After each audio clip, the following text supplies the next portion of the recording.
Hello, Taverners! Welcome back to the Matchday Tavern. My name is Key. We are live for Iberia 1999.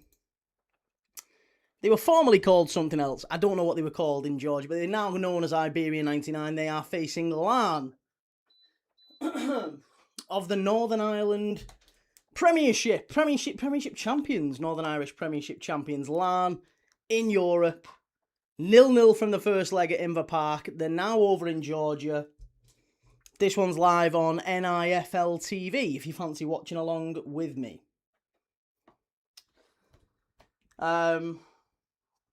We are just a couple of minutes away from kick-off, and I'm still trying to get the game on. I have bought it, but for whatever reason, on the old Fire Stick, NIFL TV. I'm still trying to get the old. I have got the game on the computer. I just don't want to watch it on the computer. I'd much rather watch it on the telly. So I'm trying to get it on the telly.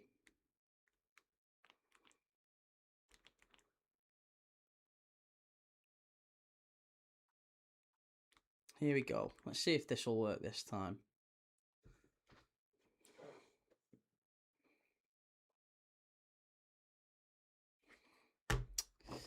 Yeah, I don't think it's going to work. Anyway, Andrey Demchenko's FC Iberia 99 against Gary Haveron. Gary Haveron?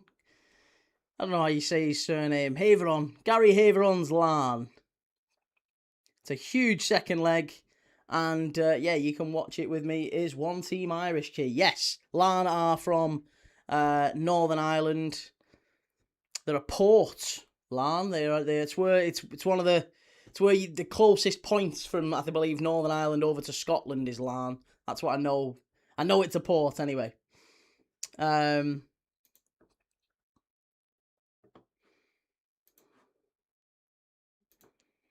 I'll tell you what we're going to do. We're going to just put it on here, because for whatever reason, it ain't even working on there. So I'm just going to put it on here.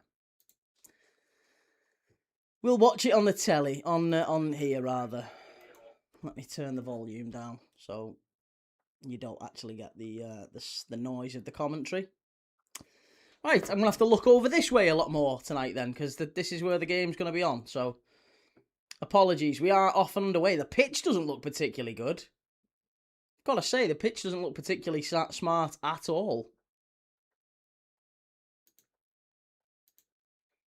Looks like an old style AstroTurf pitch. Have I got the kits right? That's the more important question. It looks like it. Yes, we do. Larne in the blue and black striped away kit. Iberia 1999 in the home all white. And by the way, I don't know how accurate this is, so don't hold me to it. However, the player who started in the first leg, he's a 17-year-old winger, started on the left-hand side of midfield for Iberia, has signed for Arsenal, apparently. We're doing a bit of early Arsenal scouting here. The left winger, who is on... Is he in tonight? He's not. He's not in tonight. Is he on the bench? Yes, there you go. Andrea Bartishvili. He's on the bench tonight for Iberia. But he did play the first leg. He got 4 goals and assists in 16 appearances last season in Georgia. He's seen as one of the next big things to come out of Georgia. Another maybe Kvaratskhelia. And Arsenal apparently have already signed him for 4 million quid. How accurate that is, I don't know. I saw a report earlier and it was from about 4 weeks ago. So I don't know if it's accurate. Who else have we got in the chat tonight? Good to see everyone. Northville, how's it going? Jesse is an Argentine-American who has Irish ancestry but who loves Georgian music and cuisine. I will root for both. Love that. Good to see you, Jess. Jesse McClanahan. Great surname. Love that. How's it going, Dara?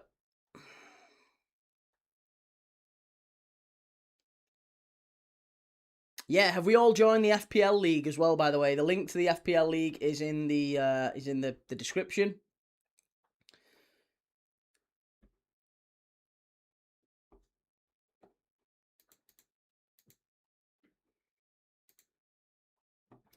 Okay, 2 minutes in, and Iberia try to switch a play over to the right-hand side. Larne win it back for a throw-in. How's it going, Ethan? Good to see you, mate. ZQXV, how's it going? CD1212, the keeper for Larne is from my hometown, Bathgate. Good to see him playing at a good level. Well, let's do the lineups anyway. So for we'll do for Iberia 1999 first. Makaridze in goal, Selimovic, Kobaladze, Amisulashvili, and Ginjolava are the back four. Dadiani, Kutsia, and Kardava make up the midfield. And then the front three is Bedoshvili, Nachkebia, and Sikarulashvili. I had a good go at that. For Larne, it's Ferguson in goal. Rowan Ferguson, who I'm guessing that's who you're talking about. Yep, Scottish goalkeeper, 28 years of age, came from Queen of the South and previously played for Motherwell and Erdrionians as well. Donnelly, Ridley, Bent. Bent is a Gibraltar centre-back. He played for Lincoln Red Imps, now at Larne. Very experienced Gibraltar centre-back. Donnelly, Bent, Ridley and Cosgrove at the back for Larne. Graham Gallagher and Doherty midfield as they were in the first leg. And Matt Lusty on the left, Sloan on the right, and Montel Gibson. New signing, Montel Gibson arrived at Larne from Hednesford Town, where he got 12 goals in 11 appearances. As yet, not scored for Larne. He's only played a few games, but yeah, highly thought of. Nick, Miles Lewis-Skelly to Liverpool, 90 million. Hey, listen, did I or did I not say Miles Lewis-Skelly was going? Did I or did I not say that? I feel like that rumour has come out weeks after I predicted it would happen. Don't want to say I told you so, but, you know, I kind of told you so on that one.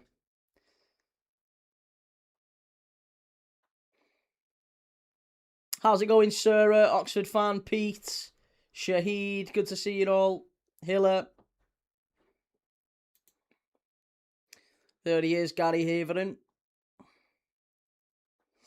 Get in the NI teams, being in the live streams, absolutely. It's a corner to Iberia to start us off. No way we are selling to Liverpool. Why not? You sold us Oxlade-Chamberlain. Still your record sale, isn't he? Don't see why not. Excuse me.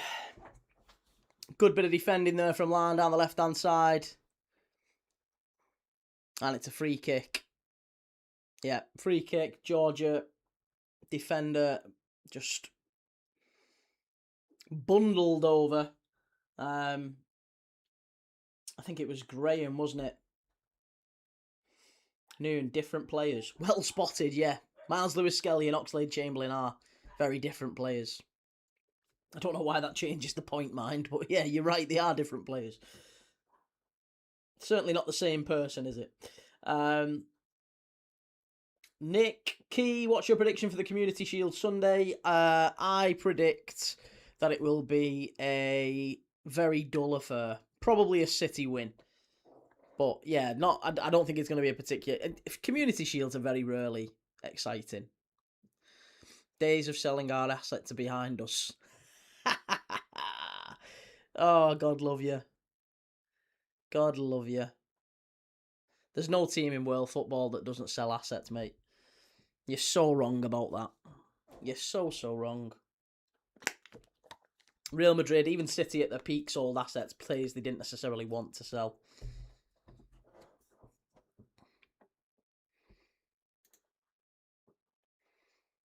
Dara says, Key, what's your prediction for this match? I mean, I'd like to say Larne. I'm hoping Larne did quite well in the first leg. I saw the highlights. First leg, they did all right.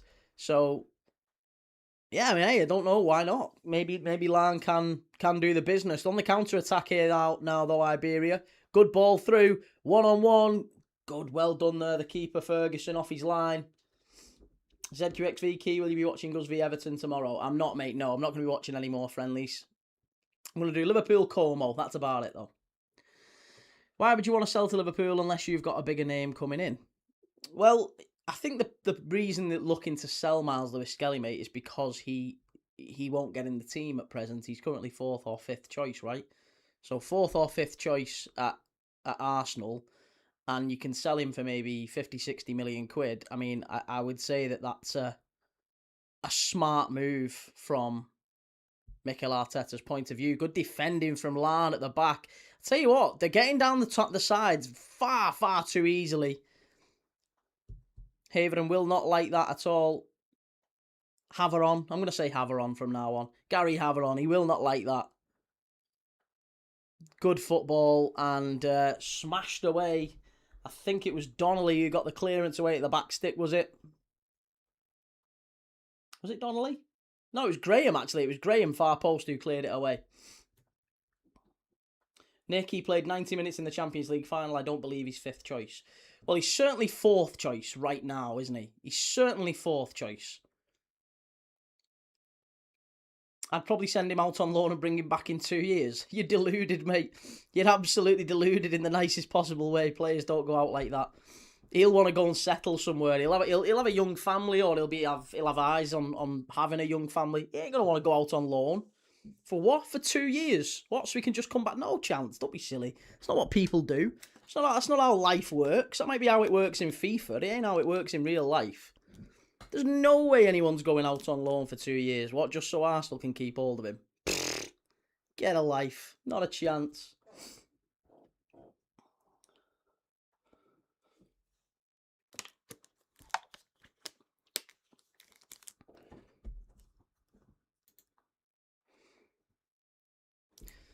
So, according to Sky, Chelsea are talking to Arsenal about Lewis Skelly. I think Chelsea, United, Liverpool, there'll be quite a lot who are interested in a Miles Lewis Skelly.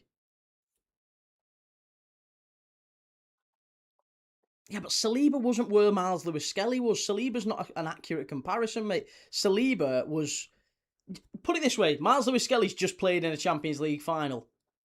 Saliba was nowhere near that when he went out on loan. You can send players out on loan who are, like Rashford, massively unfavoured on big contracts, or, like, that's actively trying to sell him, or young kids who don't really have a market for him yet. Like, that's the only reason they go out on loan. Miles Lewis Skelly will look at it and go, if I'm not getting any game time at Arsenal and he doesn't fancy me, then I'm going.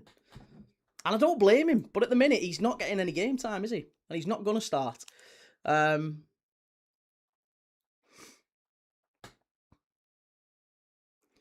Yeah, City of Northville, it's not about Arsenal, it's about good players wanting to play football in their best years. Yeah, like, why would he waste his best years sat on the bench? Why? Because he's such a big Arsenal fan. Pfft. Mate, listen, I am a huge, huge Liverpool fan, right? And there is no way, if I've spent my entire life dedicated to a profession, like, you would never, ever in a million years just stick around at somewhere you're not wanted. Even if you love that club, you're never sticking around there where you're not wanted. Why would he downgrade to Liverpool? See, now that's just silly, isn't it? You don't believe that. Unless that's just you trying to, on the wind up. You don't actually believe that. A downgrade. It's not a downgrade to Liverpool, is it? We're a bigger club. I don't think anyone would argue that we're a bigger club than Arsenal. He's got more chance of winning. No, you don't. So you don't actually believe that. You don't believe that a step from Arsenal to Liverpool is a downgrade. It's absolutely not. See, this is why Arsenal gets such a bad reputation. You think everyone is beneath you now because you've won a first title in 22 years. You've finally done something after 22 years. Now you think everyone's beneath you. Mate, you've got a lot of catching up to do to get anywhere near the radar of Liverpool and Man United. Would rather sell him abroad, and that's your prerogative. But it's not, factually, it's not a step down to go to a Liverpool or a Man United. Chelsea, you can have that discussion with. I would still say Chelsea are bigger than Arsenal, and I don't even like Chelsea. But that's your call. I can argue the point.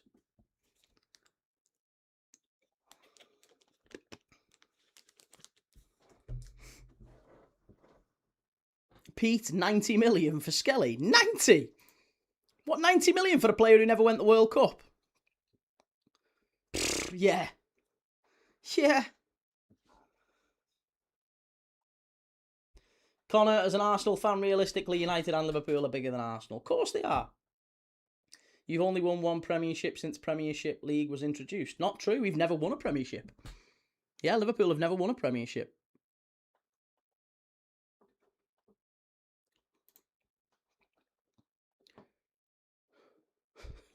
Joe, Newcastle, we've won the same amount of trophies as Arsenal in the last 5 years. Yeah, you can't say he's worth 90 million when you don't play him. I absolutely agree. Iberia knocking it round on the halfway line here. There's really not a whole lot happened here in the opening 13 minutes.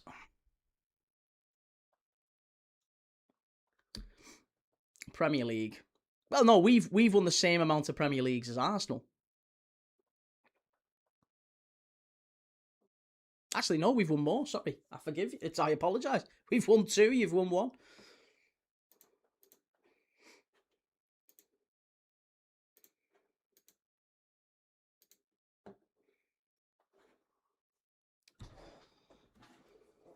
Corner kick for Iberia. Was Fernandes from West Ham to Tottenham cost? How much did he went to World Cup? Do you want to try that one again, Pierce? Someone help him. It's going to be a free kick.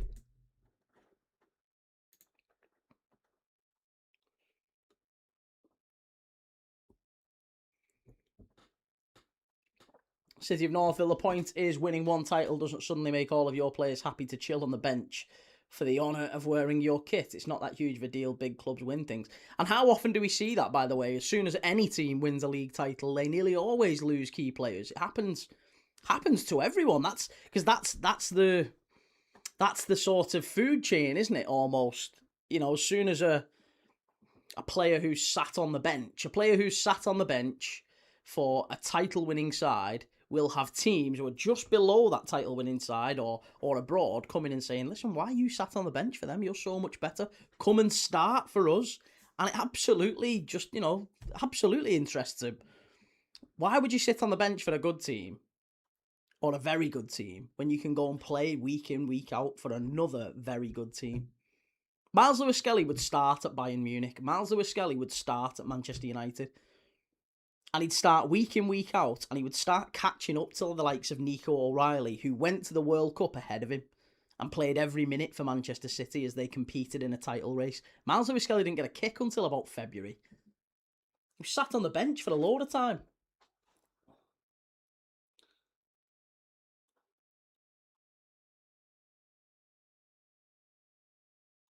Noon, you have only won 1 Premier League. No, that's not true, mate. 1 under Slot, 1 under Klopp. We've won 2.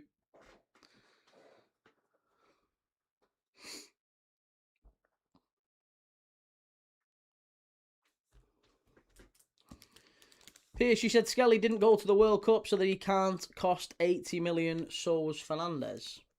No, 90 million. 90 million was the quote. Mateus Fernandes also started pretty much every single game.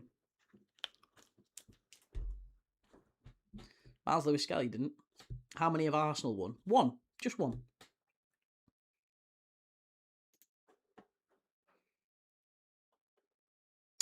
George, we've won 4 Premier League titles. Key, you've won 2. No, that's not true, George. No, check it again, mate. Check it again.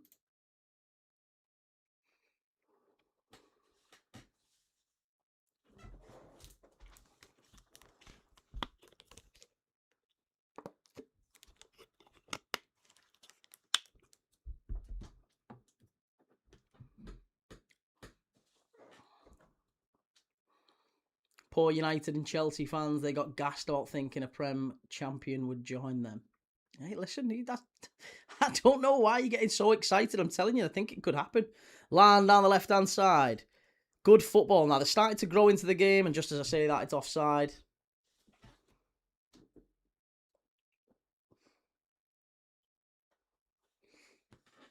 Yeah, offside. King Sloth, I don't think he would be a starter for United if you deploy him in midfield. Maybe a shout at left back if Shaw has an injury-prone season. If you listen, Miles Lewis-Skelly will 1,000,000% start more games for Man United this season than he would for Arsenal.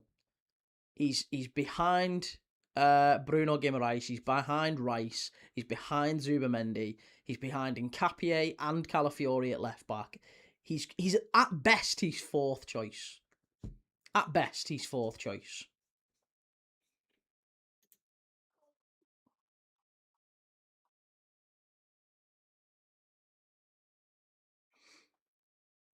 Okay, yeah, so he's behind Marino too, exactly. So he's fifth choice, even worse. So he's fifth choice according to you. So why would he stay? Why would he stay? Even if you said I'd take him over Zubi, your opinion, frankly, doesn't matter on this one. Only Mikel Arteta's does, and Mikel Arteta made it very clear last season that he doesn't rate him, and he's made it even more clearer this summer because he's gone and signed another player in his position. So if you're saying with your chest that Miles Lewis-Skelly is a midfielder, why is Mikel Arteta going spending massive money on a ready now midfielder? It just isn't happening.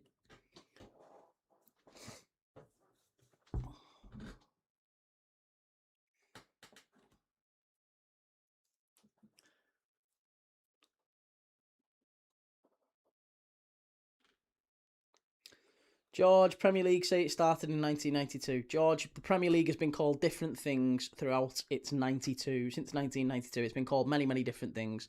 So if you're going to argue, I'm not going to say you're going to argue, but what I'm saying is it's a stupid argument to say that Arsenal have won X amount of Premier League titles and Liverpool haven't. Why, if a name change matters, then Arsenal have only won one, Liverpool have won 2 Premier League titles because it's only been called the Premier League since 2016. If we're going to be pernickety about it, why have you got your backup? People are just sharing their opinion. That's not getting my backup. I'm telling you that it doesn't matter what you or I think, by the way. I'm not saying you're wrong, I'm right. I'm saying Mikel Arteta has factually told me and you exactly what Miles Lewis-Skelly is rated in his mind. And it isn't a starter. It isn't really a bench player. He isn't going to get the games that he wants. And I tell you what, I'll be honest, I'll go one step further. If he does stay at Arsenal, he clearly doesn't have that much ambition, to be honest. If he thinks he's going to be a top player, then he should go and play regularly. Reese, I swear we were, mate. Yes, we were having that same argument.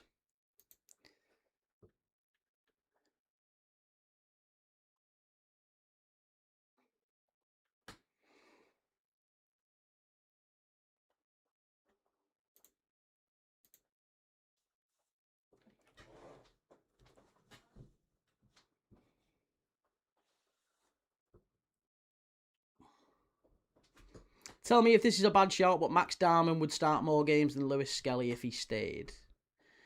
I mean, you know what? Possibly. Yeah, don't see why not. Larne now on the counter-attack.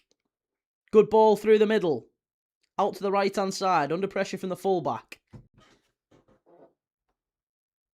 It's another free kick. This referee's blowing up an awful lot.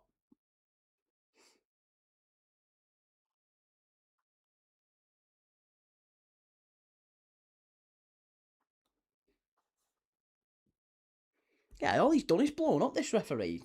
Don't think the game's really ever got going. Football and stuff. How's it going, mate? Good to see you.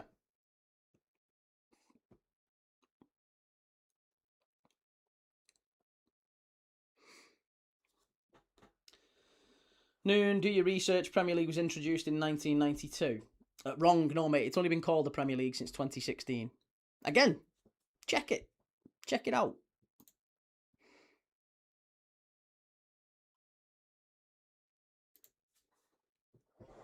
King Sloth, how much would you pay for Lewis-Skelly? Got to be 30, 40 million at best, right? No, I think you could probably argue that he's around about 50 to 60. I think 50 to 60 million is about right for a Miles Lewis-Skelly.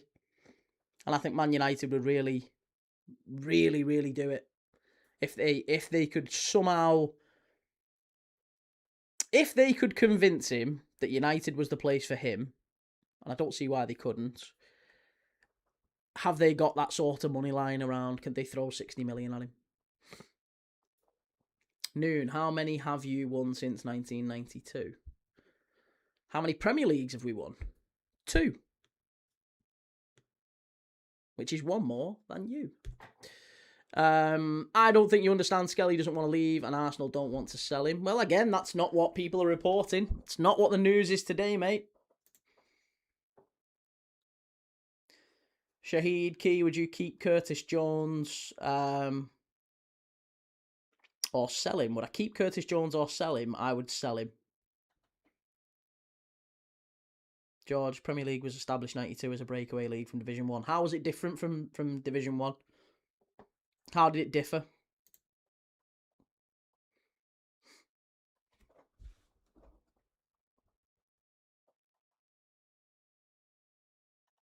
Hamoudi, Lewis Skelly's not a £60 million player. Behave, lad. Go on. Well, how much is he? How much would you say? How much would you say that Miles Lewis Skelly is worth right now? Given that Arsenal maybe are at least open to selling him.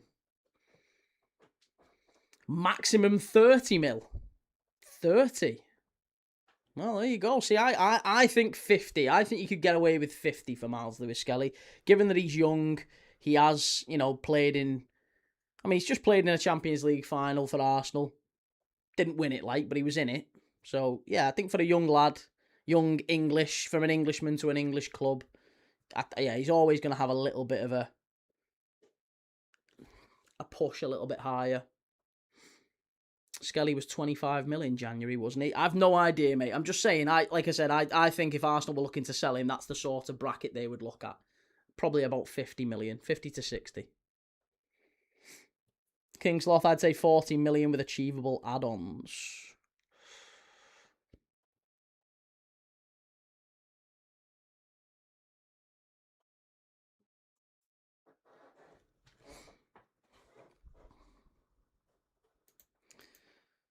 I don't see Arsenal selling him.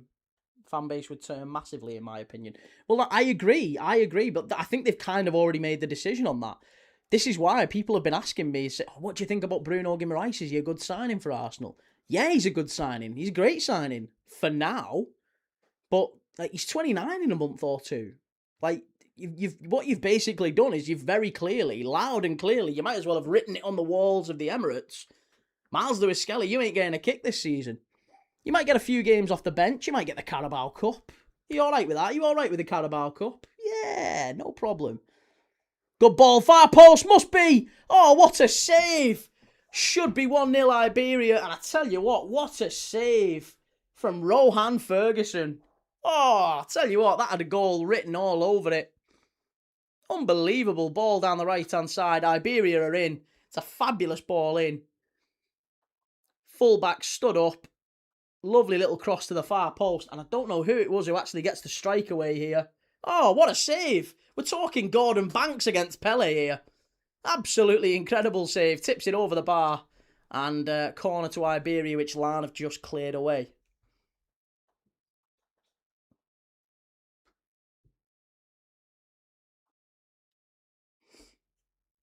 Ben, what games are you doing Friday, Saturday and Sunday, mate? So I am doing Friday night is Wolves v Blackburn in the Championship. So we're doing that one, first game in the Championship. Tomorrow we've got PSG versus Aston Villa in the Super Cup. Thursday, Rangers versus Jagiellonia. Which, yeah, I mean, Derek McInnes now walking a very, very fine line, isn't he? If Derek McInnes doesn't win that one on Thursday night against Jagiellonia, there's a very good chance I think he loses his job. Even this early in, you can't go out of Europe, lose in the last minute against Hibs, poor start against Dundee United as well. It's not a great start for Derek McInnes, and he's he might already start losing those Gers fans. Saturday, we're definitely going to do Notts County, Leicester City, and probably Sheffield United v Birmingham. Sunday, Liverpool versus Como after the Community Shield. Obviously, it's Arsenal versus Man City on Sunday.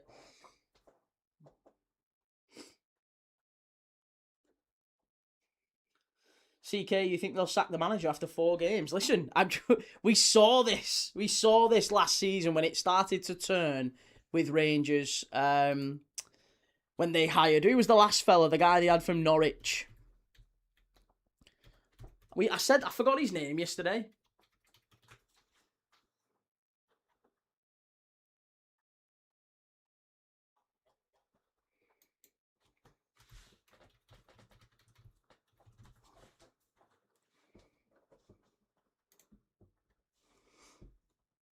Not Philippe Clement. No, the other fella. The other fella. The one who was at Rangers. The one who played for Norwich.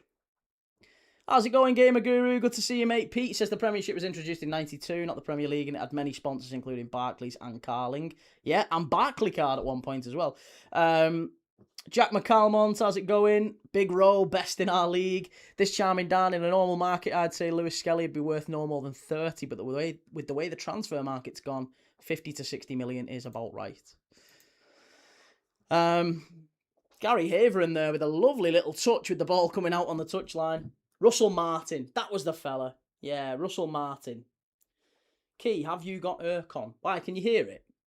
I haven't got Urcon, no, I've just got a fan next to me here.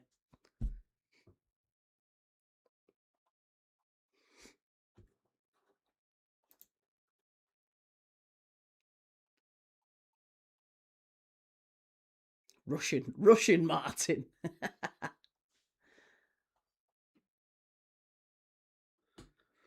Key, do you think Elon Musk will invest in Liverpool? Why? Why do you think Elon Musk will invest in Liverpool? Probably not, no.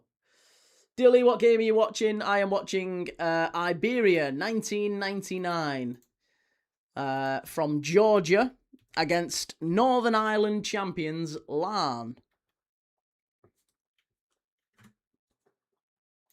Iberia 1999, formerly known as FC Sabatalo. They are based in the Sabatalo district of Tbilisi, the capital city of Georgia. And yeah, they have been the most decorated Georgian team in the last 10 years with 7 top titles. They are known as the Red Eagles, and they play at this wonderful stadium, the David Petriashvili Stadium. Actually, I don't think it is being played at the David Petriashvili Stadium. It's being played somewhere else because the David Petriashvili Stadium only holds 2,000 people, and this is significantly bigger. Good defending from Larne again down the right-hand side. Again, we're yet to have any real... Apart from that one chance from Iberia, we're yet to have any real meaningful chances for Larne. Surprised you didn't do Bodo USG. I know, yeah, it was 3-3 from the first leg.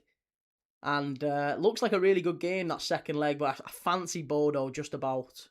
But I might watch it, even if I don't stream it, I might watch it.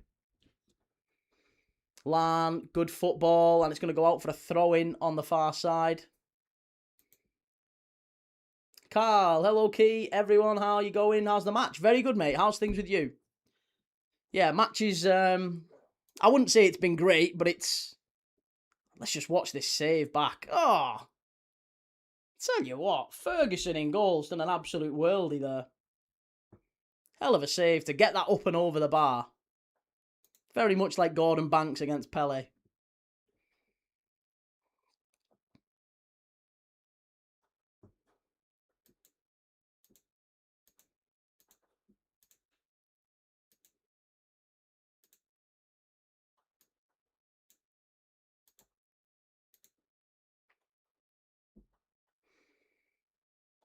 I thought my eyes were going funny then when I was looking at the back of his shirt.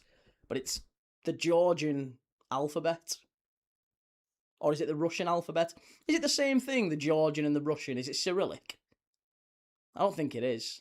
Either way, the letters on the back of the players' shirts, it's not the typical English alphabet. That's why I had initial trouble looking at it.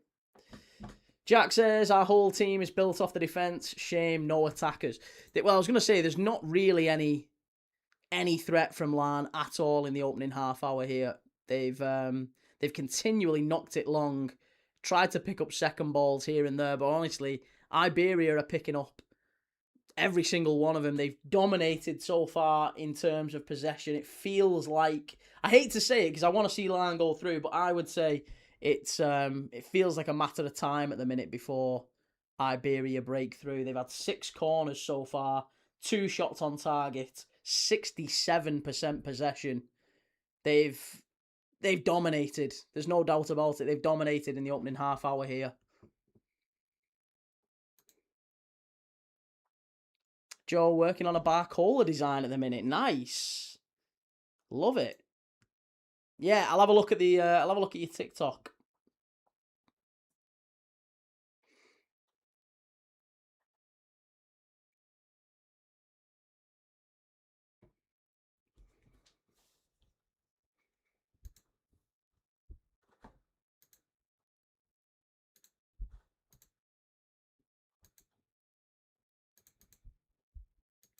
Okay. Iberia have the ball at the back with Kobaladze. Larne holding the sheep well, but not really able to press quite as well as they'd like. It's a big pitch. It's a very big pitch. It feels like every player's got lots and lots of room. And a couple of, do you know what? They're just getting so many chances. One ball, as soon as they beat that initial press, Iberia getting a lot of joy down the touchline. The two fullbacks, Donnelly and Cosgrove, having a real tough time tonight. Cosgrove, the captain, of course, 33 years of age. He's been at Larne for best part of a decade.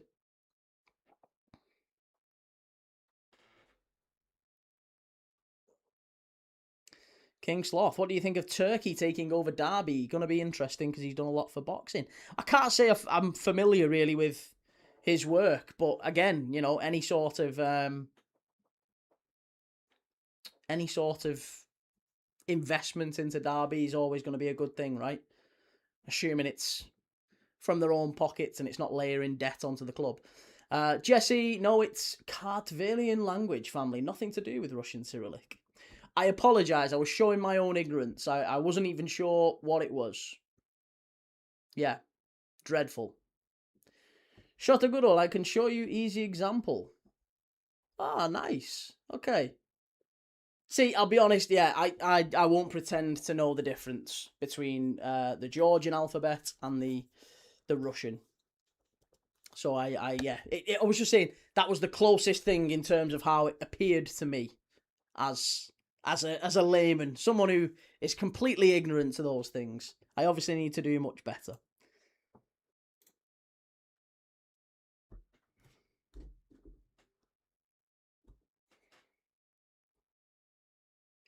Jack, are we not playing 5 back? Doesn't look like it, no. Doesn't look like it. Looks to me like you've got Cosgrove, Donnelly, Bent and Ridley. That's your back 4.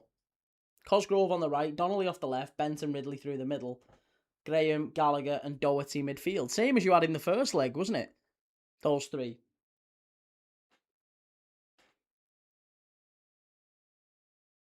Good bit of defending there from Bent. Very good defending. Sean Graham will be left wing back. I mean, he has got back. Maybe, yeah, maybe then. Sean Graham has got back quite a lot in the opening half. He has got back quite a bit. Carl, cannot wait for the Prem to start. Got a feeling this will be a good season. Well, we'll be there for all of it, mate. Kyle, I watch them regularly. That's how they usually play. Thanks, Kyle. Appreciate it. Well, it was really good to get a bit of insight.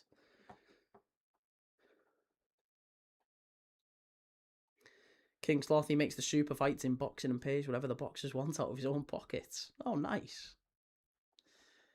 Shotaguro, it's okay, but Georgian language is one of the best things in grammar. We don't have gender, we just use it. I mean, to be honest, the English language is a little bit similar to that. We don't really... I mean, it feels like you have in French, you have like feminine and masculine. Same with Spanish, right? Don't really have that in English, per se. So maybe Georgian's probably closer to English than I imagined. Kyle, unless Gary has switched it up. I don't think he has. They don't appear to be playing with a back 5. If it is a back 5, then Graham is much more advanced. But he's working very hard and he has got back a few times to clear it when... all of the joy for Iberia is coming down the wings. The best chance came down the right-hand side. They're getting down that left-hand side quite regularly. Cosgrove being targeted. And yeah, they have done all right. Just hoping Larne can hang on till half-time. Maybe some changes. Get them out. Get them out in the second half and really go and attack it. King Sloth, are you doing Man United v Leeds tomorrow, Key? I'm not, mate. No, tomorrow we're going to be doing the Super Cup. We're going to be doing PSG versus Aston Villa tomorrow.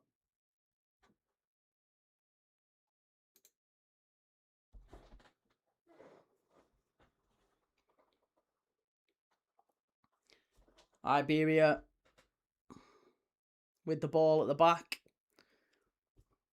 Again, Gibson and Sloan, probably the two most advanced for Larne. Seem to be playing like an orthodox 4-4-2. But they're not really pressing. They're quite happy. They're quite content, sat on the halfway line. And if anything, I mean, it looks like more of a... No, it is. It's an orthodox 4-4-2. It's like that's exactly how Larne are pressing. They've got two banks of four, and the two lads up front stood on their own. And not really getting much joy when the ball's played out to them. Iberia to win 1-0. Georgia win, says Jose Lecco. Conor Mackett is our only chance, to be honest, says Jack. Well, they're going to have to do something differently in the second half for sure. Maybe some changes, yeah, like you said, bring on McKendry.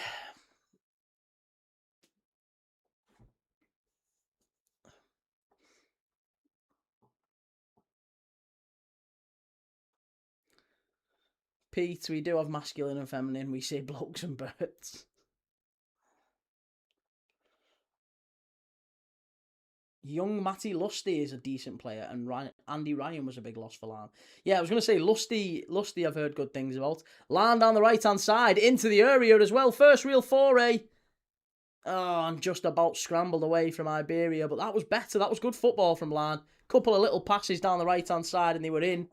And 40 minutes on the clock. That's their first real venture into the box. Oh, and it was a great cross in. Unfortunately, the referees give a free kick.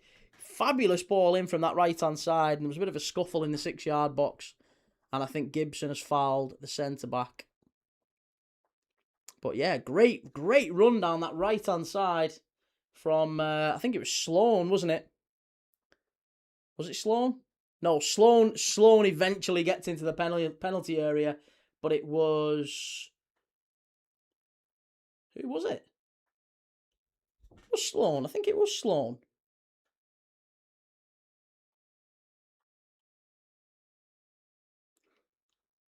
Maybe it wasn't. Maybe it was Gibson.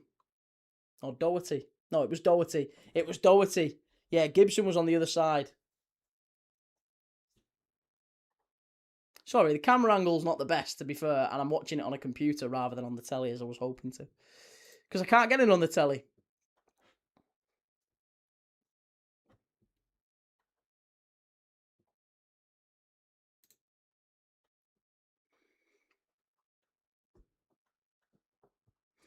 Alicia Key, only 4 Uruguayans to play for LFC, being Darwin, Suarez, and the new signing. Who's the fourth? Sebastian Coates.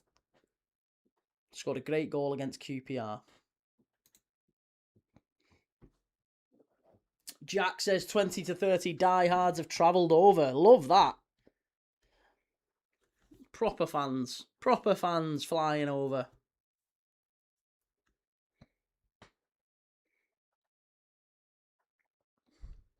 Fire stick not working, Key. No, the Fire Stick is working. I've got the Fire Stick, but it's not on the dodgy Fire Stick. I've actually bought the game on NIFL TV. But for whatever reason, when you go on the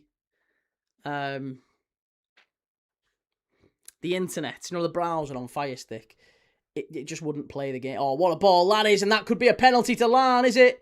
Oh, Sloan's raging at the referee. I can't believe he's not going to give that one. Claim for a penalty, huge claim.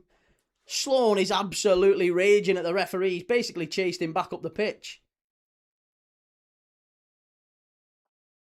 He's not happy. I wonder if we're going to get a VAR check on that one, ref. The Bicy, am I right? Yes, indeed. Yeah, bicycle kick at Loftus Road. Great goal. I think it's the only one he actually scored for us. It's not working on the dodgy one either. All right, okay. Well, I don't know. It's certainly working on here, but for whatever reason, you can't get it on NIFL TV on the browser, which is, I think it's Silk, isn't it, on Fire Stick. Strike from Iberia, deflected up into the air and headed away by Bent.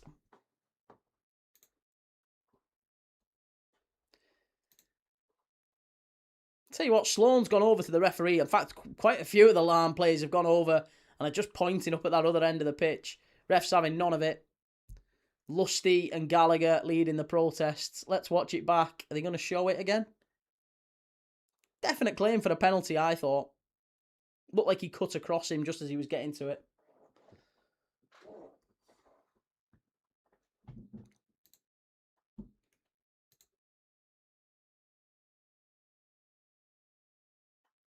Yeah, no, he's not having it, but he's given a free kick now at the other end of the pitch for Iberia, just outside the penalty area.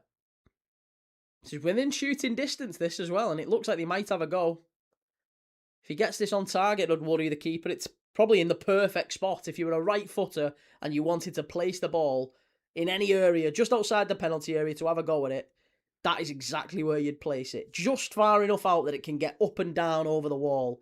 Great strike. Comfortably over the bar. Got a lot of power on it, though.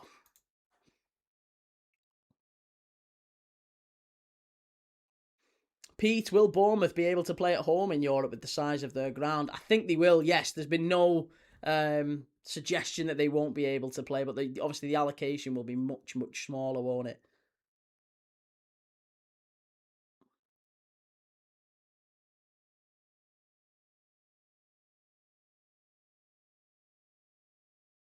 Imagine you're a fan of the away, like an AC Milan or a whoever playing Bournemouth in Europe this season. You're probably going to get like 400 tickets.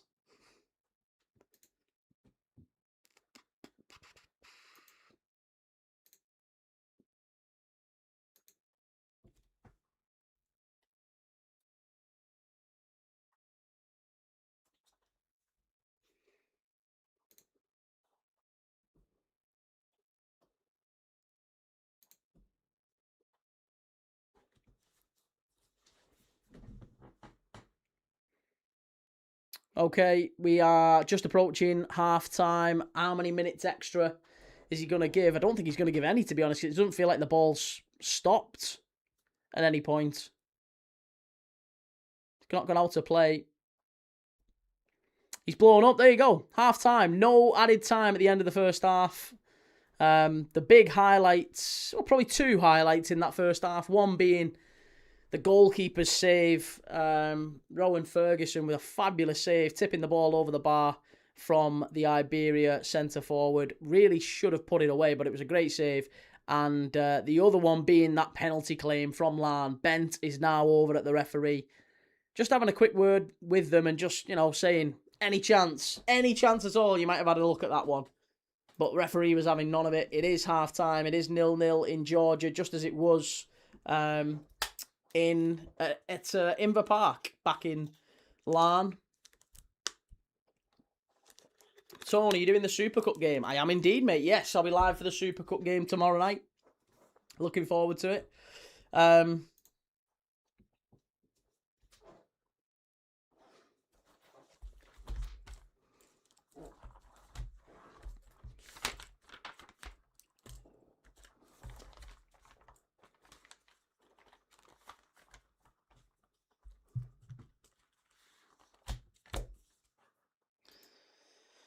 Okay, top 15 Georgian players. Top 15 Georgian players to play in the Premier League. No, let's get our half-time quiz going.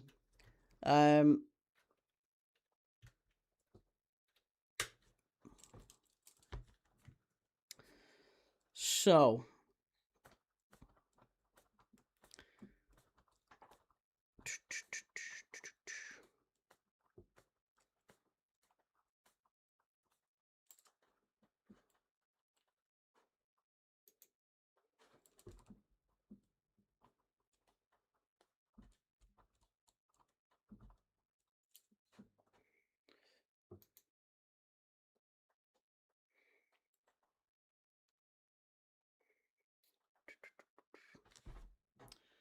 Ethan, I'd love to see some more South Americans in the Prem. There are some great talents. There are indeed. I am just trying to see if I can get... I can't get a hold of it. I'm trying to find the quiz. I did have a quiz pre-prepared. This charming Dan, I'd love for us or Bournemouth to get AC Milan or Juve in the Europa League. It'd be some occasion for both our clubs. I was going to say, do you remember Portsmouth getting AC Milan and Ronaldinho playing at Fratton Park? That was brilliant. Kieran, will you be watching Rangers on Thursday? Yes, we will be watching Rangers v Jagiellonia Thursday as well. I've got any more Partridge-inspired quizzes on the way, Key? Not quite. No, not quite. I'm working on it. I'm going to work on it.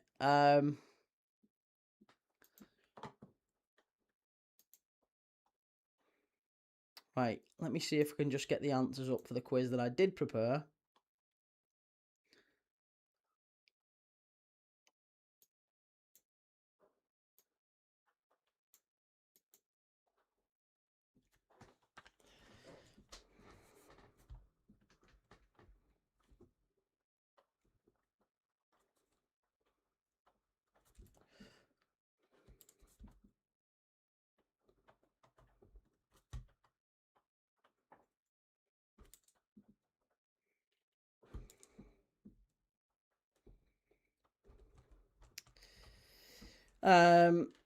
Right. Daz Reynolds, is Barcola on his way, Key, or one more? Well, apparently the news today, by the way, is that apparently Arsenal are going to come in for Barcola. Liverpool are basically saying we're not going to get involved at that price. And if PSG hold to 145 million, we might genuinely be like, nah, we're all right. And I can kind of respect that, because I think he's worth 145 million. But if the club don't, then fair enough, don't pay it. I absolutely can get on board with that. I think that's the right approach. But again, who are Liverpool going to go for if not Bradley Barcola? Does put us in a bit of a problem, doesn't it?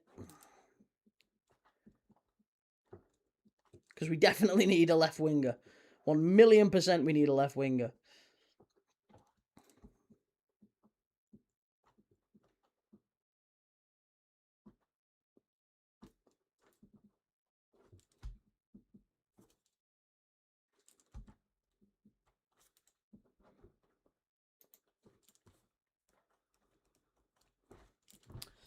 Big man Zest. Hello, Key, lad. You all right, fella? I'm good, mate. How are you? Adam, good to see you, lad. How's things? Who else have we got in tonight? Key, learn the trick of using syllables in quizzes. A hack to get applause for your quizzes as people clap the syllables. So I didn't even think of that. That's not a bad shout at all, is it?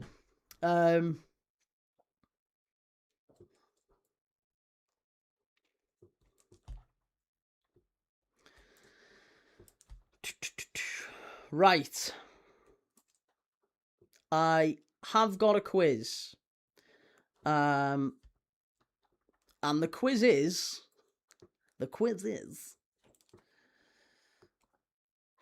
It's Champions League related.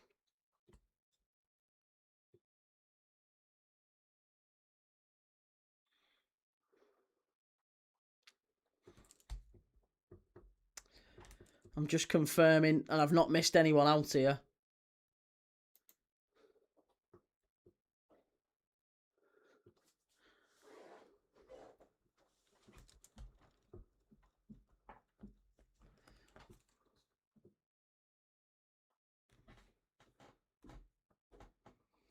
Thoughts on Jed Spence? I'm glad he's going to Inter Milan and not to Liverpool. I really, really did not want him anywhere near Liverpool, if I was dead honest. Much preferred him going to Inter. Yeah, I really didn't want to see him come to us. He's too reckless, let's say that, as a fullback. I don't think he's good enough for Liverpool. So, yeah, much happier with him going to Inter.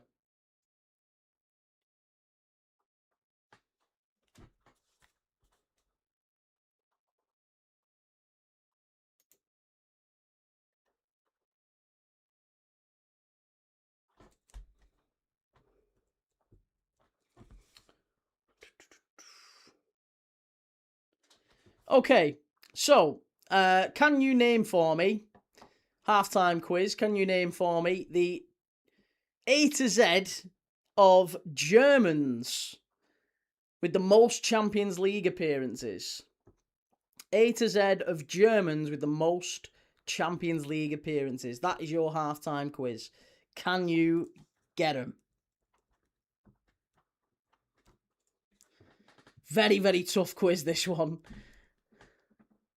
I mean, I guess it's not. There's certainly, you'll recognise them all, I would imagine, if you're of a certain age. They're all Champions League, so they're all, like, at the absolute latest. 93, 94 onwards. But there's no Q, there's no X, no Y, and no I. Ozil, Ballack, yeah, Ballack's right. Ozil is right for O. Muller, yes, Thomas Muller is M. Thomas Muller is M. Let me get the quiz up on screen just so people don't really shout at me.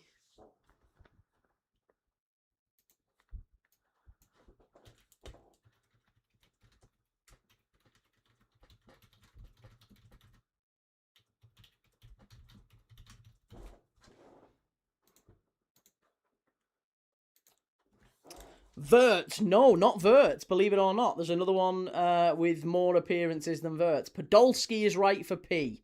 Yes, Podolski is right. Gundogan is right for G. Adeyemi is right for A. H is not Havertz, though. So far, you've got Adeyemi, Ballack, Gundogan, Thomas Muller, Mesut Ozil, Lukasz Podolski. There's no X, no Y, no Q, and no I.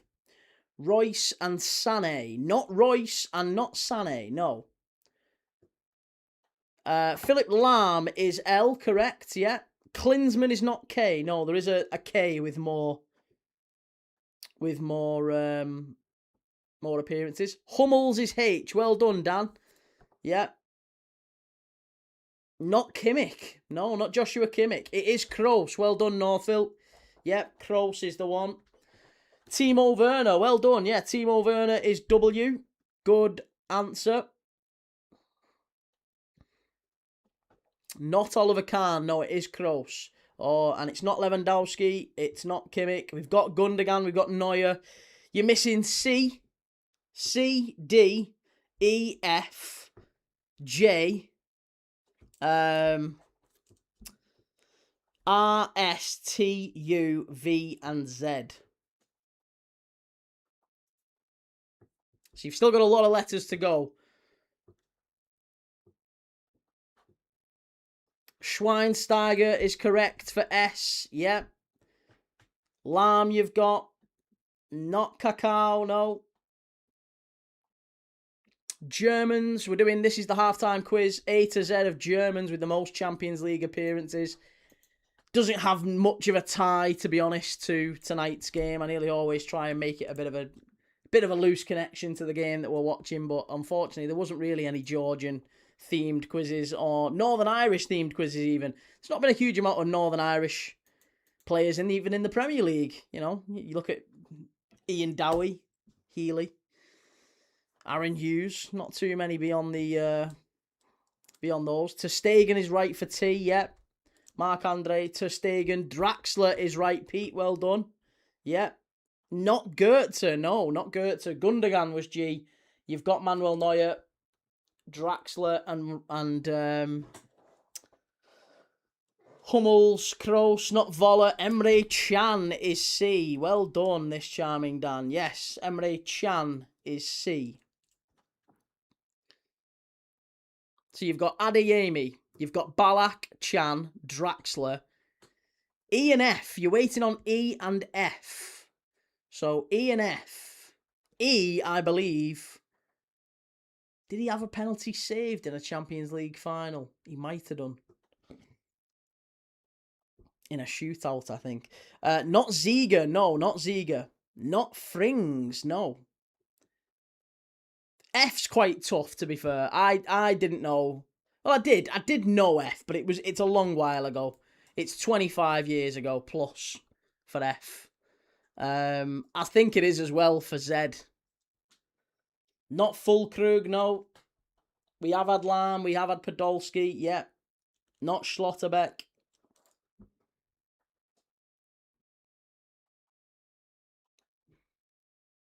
Effenberg, there you go. Well done, Stefan Effenberg. Fabulous player. Yeah. Stefan Effenberg is E. What about J? Big bald-headed fella up front. I think he scored against England in the famous 5-1. R for Rudiger. Well done. Good shout. Yes. You're now missing U, V, Z, and J, which I've just give you, to be honest. It's not Lars Ricken. No, it is Rudiger for R.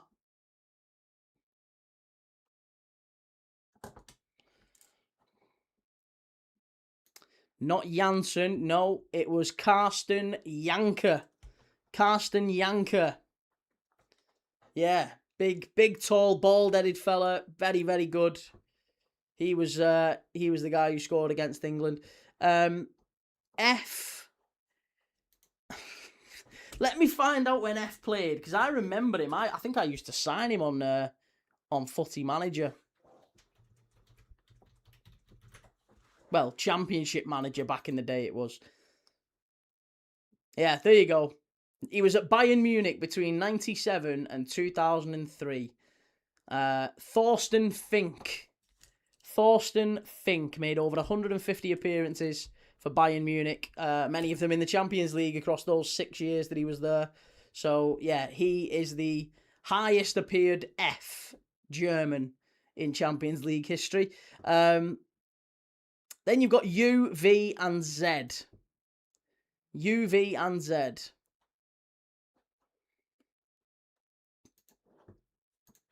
So U is a goalkeeper. U is a goalkeeper. V played for Hoffenheim and Bayer Leverkusen very recently. And Z, again, he's another one. Another one who was I think he was at Bayern for a very long time. I think he was at Bayern for how long? When did he last play for him? 2005. He's got 214 appearances for Bayern. 51 goals. Big striker. Yeah, there you go. Yeah. Alexander Zickler. Alexander Zickler. So, Alexander Zickler is Z. V is... Oh, there you go. Ulrich. Yes, Sven Ulrich is the goalkeeper.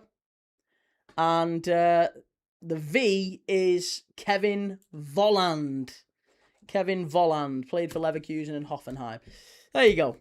It wasn't particularly great, but hey, it was a quiz. It was something we did. A to Z of German Champions League appearance holders. Tom Adeyemi. Karim Adeyemi, who's just gone to Barca. He is A. Then it's Ballack, Chan, Draxler, Effenberg, Thorsten Fink, Gundogan, Hummels, Noai, Janker, Kroos, Lahm, Muller, Neuer, Ozil, Podolski, Rudiger, Schweinsteiger, Ter Stegen, Ulrich, Volland, Werner, and Zickler. There you go. We did a quiz. We absolutely did. And we're back to the game now because we are 20 seconds into the second half. Good ball in. Great catch from the Iberia goalkeeper there. Needed to be saved. Larne on the attack quickly.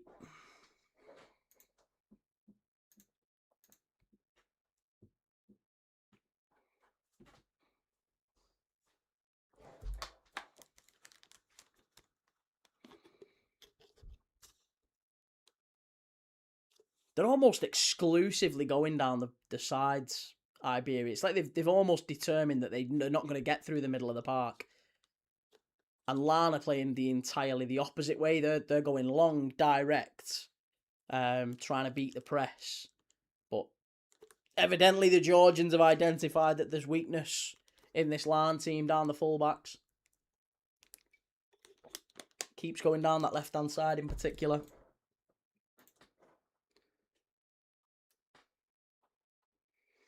Spurs in talks with Inter over Jed Spence. Be a good move for him, that. Jed Spence and Curtis Jones playing for Inter Milan next season. Who would back against it?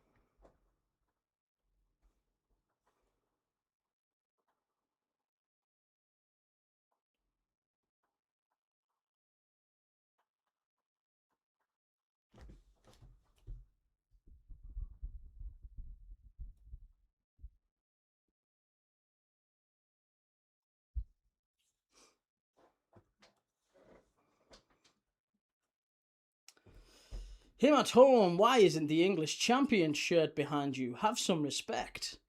I don't think it's disrespectful to not have the shirt behind me any more than it is to not have the shirt of the Spanish champions or the shirt of the Italian champions or the shirt of the French champions.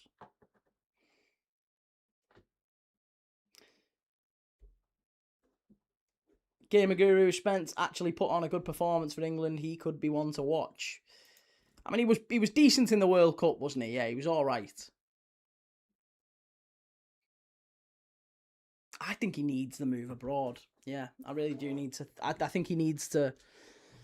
Sometimes that can be good for a person, can't it? To kind of step out the comfort zone. Apparently, Man United still very much active in the transfer market, according to Opta.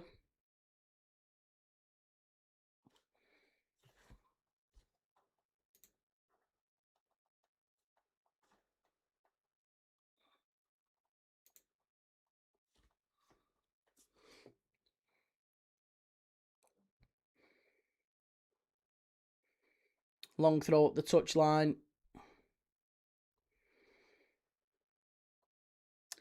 Coming up on 2.5 hours of football now in this game without a single goal. Or in this tie, rather, without a single goal. We probably haven't picked the best one. Lovely long ball over the top. Good defending from Larne. There's a centre-back there who got the touch on it in the end.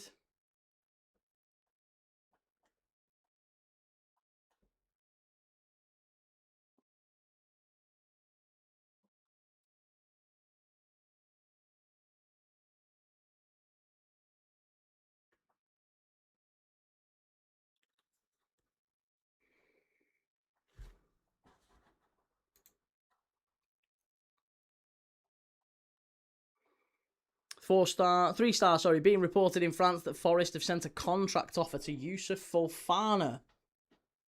Youssouf Fofana?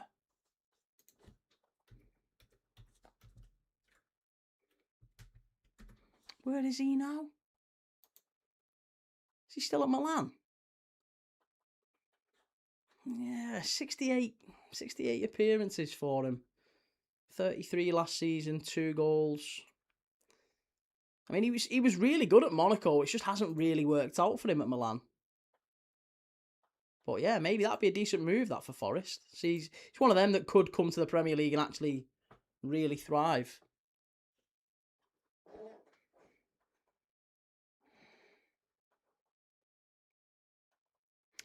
Well, Larne seeming to have a little bit more joy in the second half here. They are actually getting on the ball around the edge of the box. Good strike. Drags it wide from Sloan again there.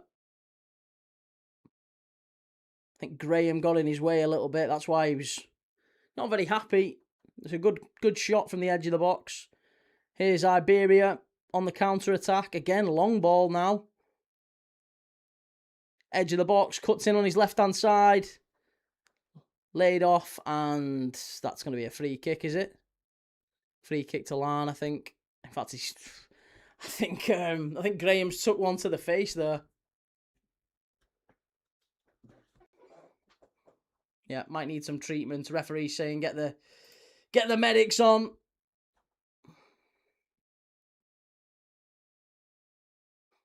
He can't have the English champion shirt behind him. What would he do when he ran out of bog roll? Be expensive bog roll, that, wouldn't it?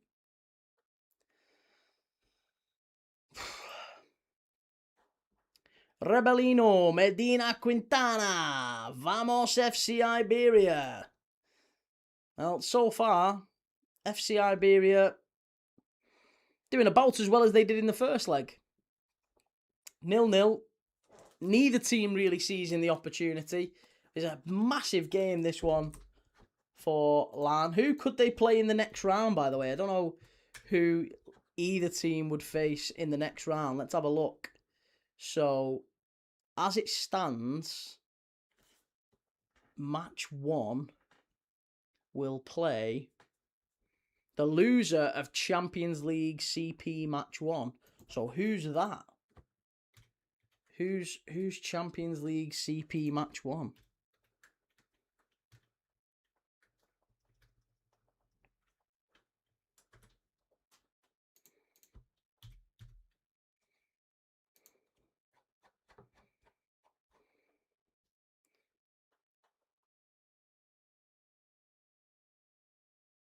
Ah, there you go. Well, it's gonna be Dynamo Zagreb, isn't it?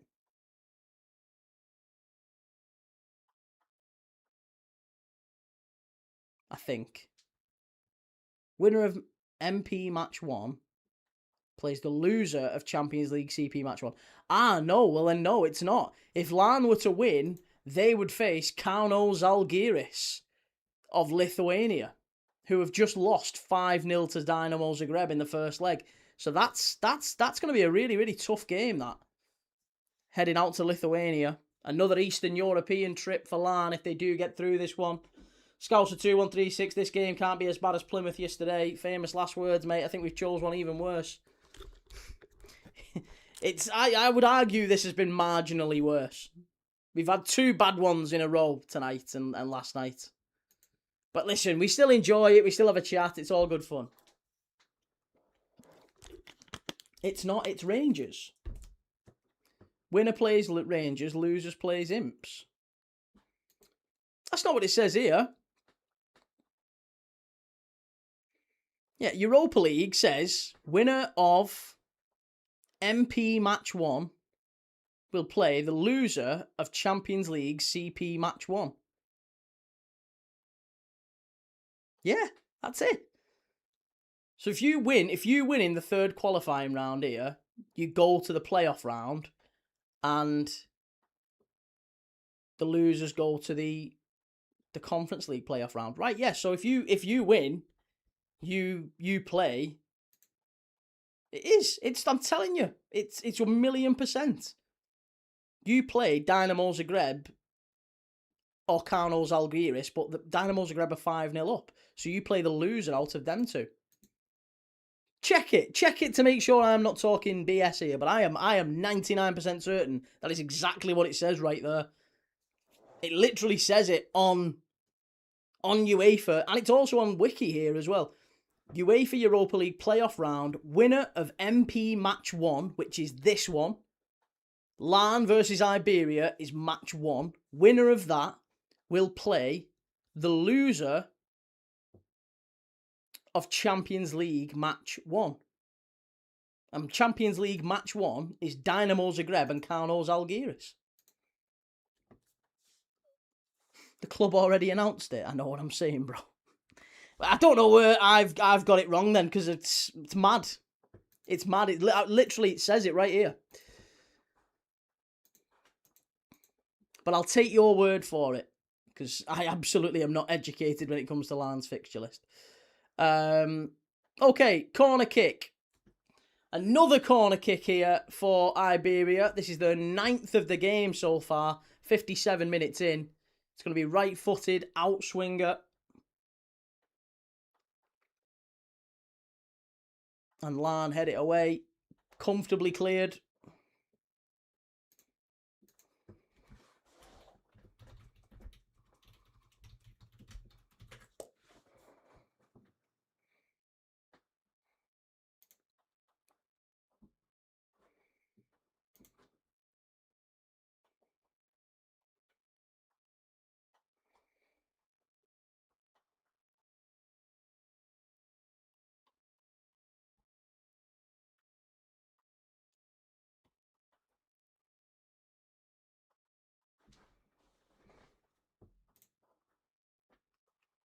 Please Google it, bro. I just have. I've just Googled it, and it does say it. There's like a full-on article on Belfast Live. Larne could face Rangers in playoff.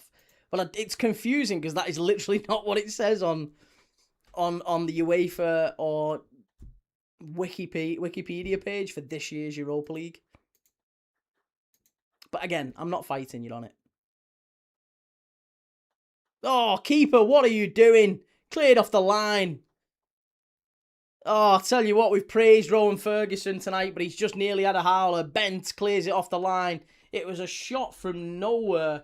I don't even know how that gets through him. It's like Taibbi. If you remember the Manchester United goalkeeper, Massimo Taibbi, Matt Letizia with a strike from distance, he goes down to collect it, and it just kind of dribbled through him and out the other side. That's exactly what's just happened, but it's still 0-0. It was cleared off the line by Bent just before it could cross the line.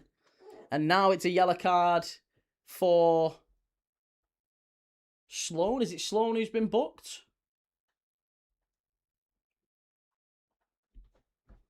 No, it's Graham. Graham shoved him in the back. Again, that's soft. Very soft. Shouldn't have got a yellow card for that.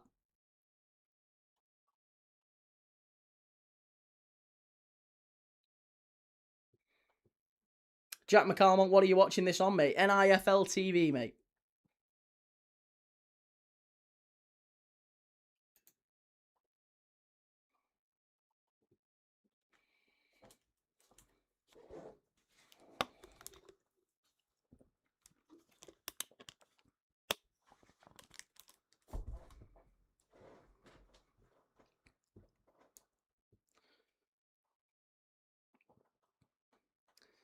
Okay, Iberia free kick. Strike, and I'll tell you what, they're throwing the bodies in the way of these shots, but they keep going down like winded really badly, these Larne defenders.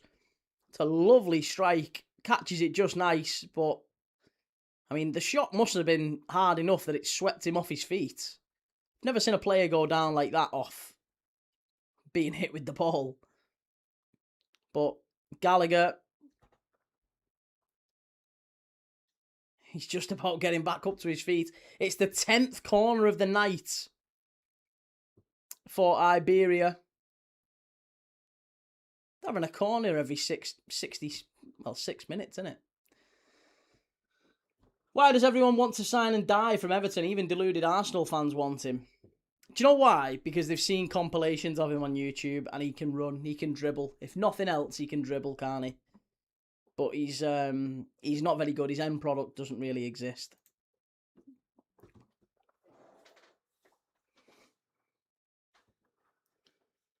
Jack, if we somehow win, I'll be going to Ibrox to watch them play. Nice, enjoy that.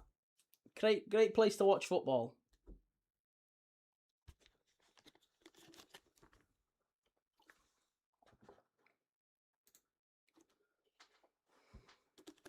Carl, what's your thoughts on the Bezos story, Key? Honestly, mate, I don't really have one. I guess... Yeah, I don't really know what to say about it, because there's lots and lots of billionaires who are invested in football. I mean, he's amongst the richest there is, but I don't necessarily think that means anything in football terms, does it? Because, you know, you've got the Saudi investment, you know, the PIF owning Newcastle, and they've kind of had their hands tied to some degree. So I actually don't think it makes that much of a difference to Liverpool in a meaningful way. The only thing it might help us with is commercially off the pitch. It'll probably help our revenues that we've got someone that big connected to the club. So yeah, it'll probably help us to some extent that we've got the owners of Amazon and the former owner of Facebook, you know, proper big venture capitalist invested in the club. That's a good positive thing, I guess. But yeah, it remains to be seen. We never know. I think FSG have been fantastic owners for Liverpool. I'd like them to stay. And it might well be that they do stay. It might just be that they're just divesting a little bit and allowing some more investment into the club so that they're not paying it all themselves. But they've done very well, haven't they? The club's value has it's like 70 times what it was when they bought the club. So they've done very well. They've made us title winners, Champions League winners. They've run the club well.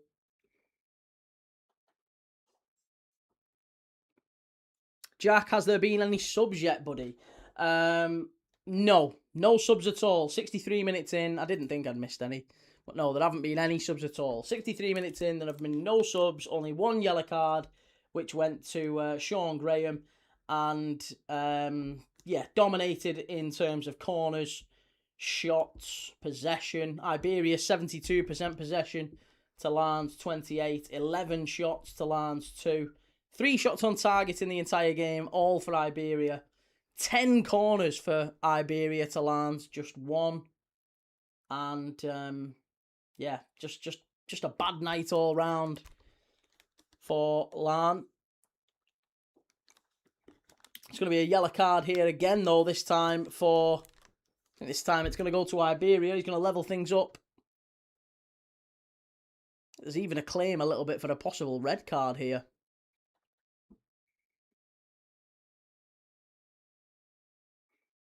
I think the ref might even be sending someone from the stands. He's calling one of the managers or one of the coaching staff over here to have a quick word. He's not happy with it's the manager of Iberia, Demchenko. Yep, he's getting a booking. Scouts wonder if Amazon will try to outbid others for Premier League TV rights. They do Xmas fixtures. Possibly. Yeah, possibly.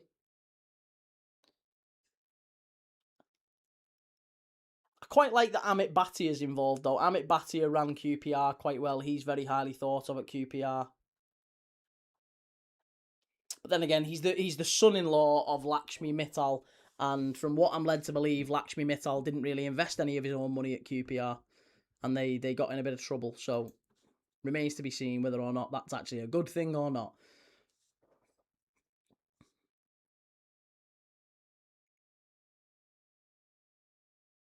Peach, you've got to stay within FFP or PSR, whatever it's called this season. You do, yeah. You're absolutely right, Pete. That's one of the big balancing acts for every Premier League club, isn't it?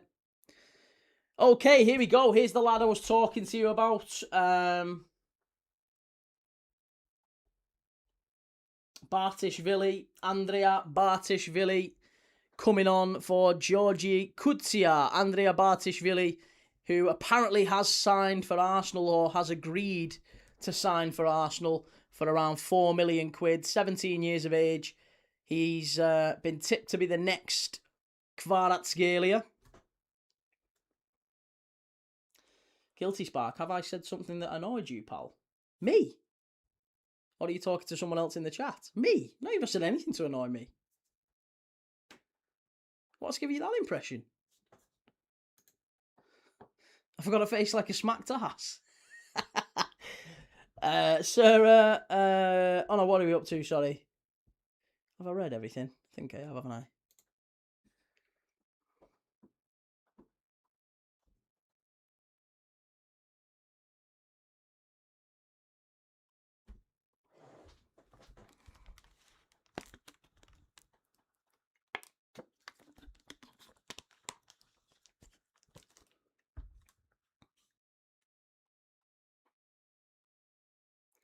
Good football from Iberia this time.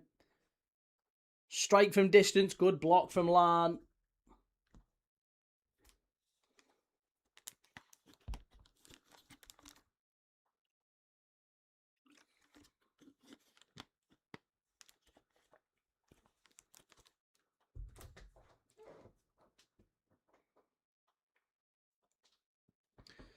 What do you think about Cov City? Will they stay up? Yeah, I think they probably have the best chance of the 3 teams that have come up.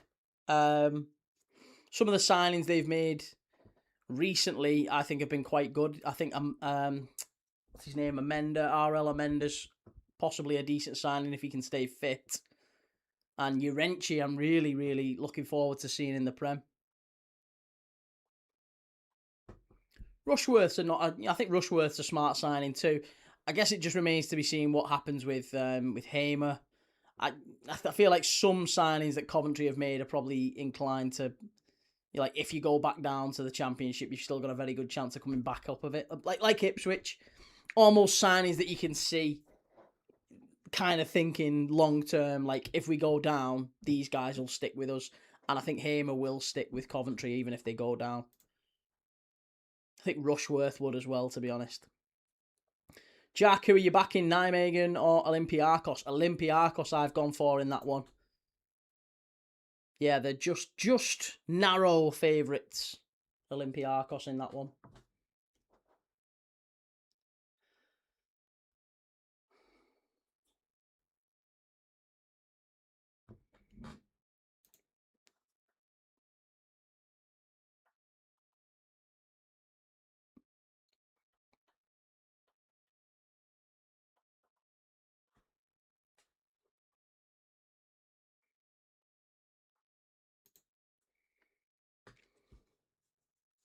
Good run down the left-hand side there for the young man, Bartishvili, who's just come on.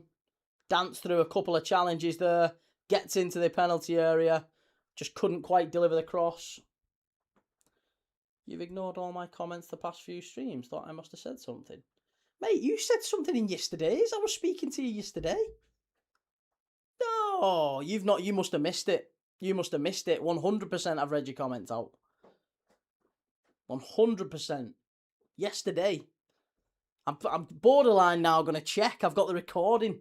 I'm bored. You've made me doubt myself now. I am absolutely certain I read your comments out yesterday.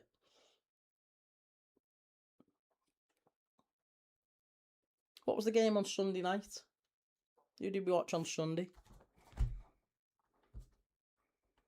Liverpool, Monaco. You might have been in Liverpool, Monaco. Can't remember. Either way, definitely last couple of days. 100%.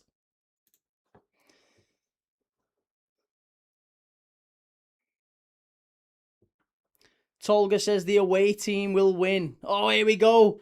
Tolga has predicted that Larne will be winning this game. That's the death knell, to be honest, I think.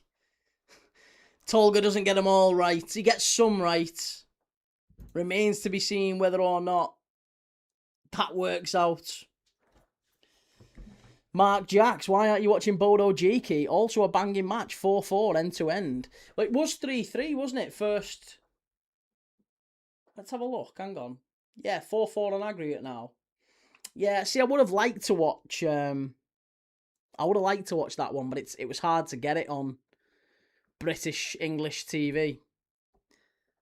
But I agree, that was the game to watch. That was definitely the game to watch. But I thought, you know what? No, we'll be, we'll support our fellow Brits. We'll get behind Larne in Europe. We should follow the British teams. We've done it with, well, we've done it unsuccessfully with Hearts and against Sturm Graz and Hibs the other day. We did Motherwell. We've done Bohemians and Shamrock Rovers, which I know aren't technically British, but you know what I mean. They're still mainland UK, let's call it. Ish. British Isles.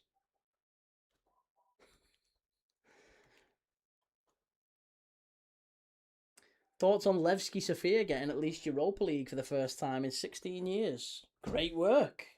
Excellent work for Levski Sofia. Yeah, they've knocked out Kairat Almaty. Kairat were in the Champions League last year, weren't they? They beat Inter.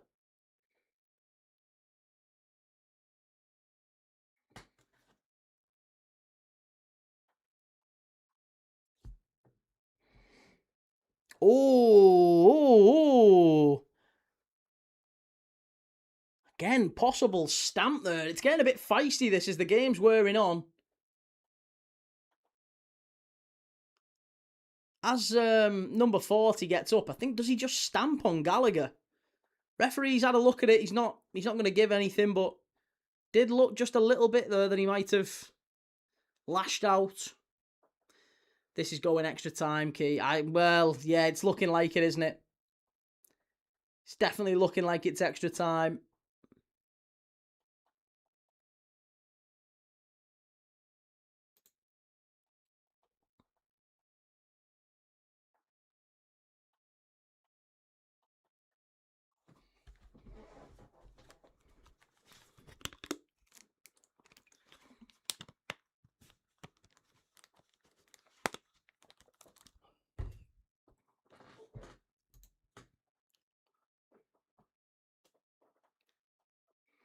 Jack, the refs in Europe are rats so against us, it's unfair.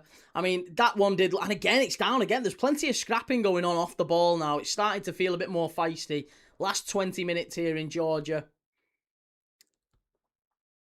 Larne are fighting as much as they can, but honestly, still feels like if a goal is going to come in this game, it's probably more likely to come for the home side than it is for Larne. I hope I'm wrong.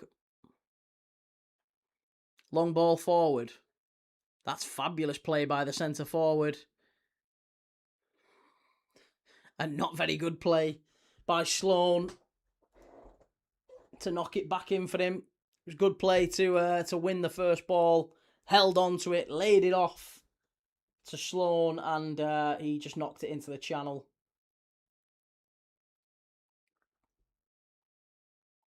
It was, I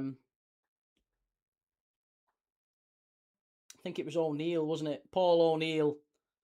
Paul O'Neill, who has come on for Gibson, by the way, and Doherty's gone off for Simpson.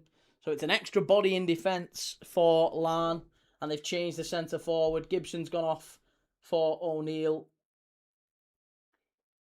And he did very well there, O'Neill. But Sloan probably should have done a bit better getting the ball back to him. Lovely football. Iberia are in here. 2-on-2 if they can hit it. And it is 1-0. What is the keeper doing? Oh, he's had an absolute shocker there, I've got to say. It is 1-0. Iberia take the lead. And this is a really poor goal to concede. Oh, Rowan Ferguson. We've been singing his praises all night. He's made a couple of massive saves. But that one looks like it goes through him. It's a shot. To be honest, again, it's a long ball forward. And the second balls tonight, maybe it's just a case of they've wanted it a bit more. Maybe they've had a bit more energy in the tank. But Iberia have been first to every second ball tonight. Every time there's been a bouncing ball, they've been the first shirt on. It's always been a white shirt that's got to it first. It was a long ball forward. The second ball's picked up, and all of a sudden, it's two Iberian attackers running onto two. Lovely little flick, actually. It was a good flick. Good flick. And then from the edge of the box. Oh, I'm telling you, that's unforgivable. That is unforgivable from the goalkeeper. Left-footed strike. Low down to the keeper's left. Does it go through him? Does it go through him? It doesn't take a deflection. Oh, keeper. Keeper. No. Oh, he goes down in installments there, the goalkeeper. He goes down like a sack of spuds. It's 1-0. Shocking. Tolga, everyone following this channel can relax. I'll predict every match correctly. Well, you've got a long way back now, Tolga. So far, you said the away team's going to win. And as it stands, it's 1-0 to Iberia. But immediately Larne back on the counter-attack. Come on, let's go and get an equaliser. Ball whipped in from the right-hand side. O'Neill, hit it. Oh, it's in, it's 1-1.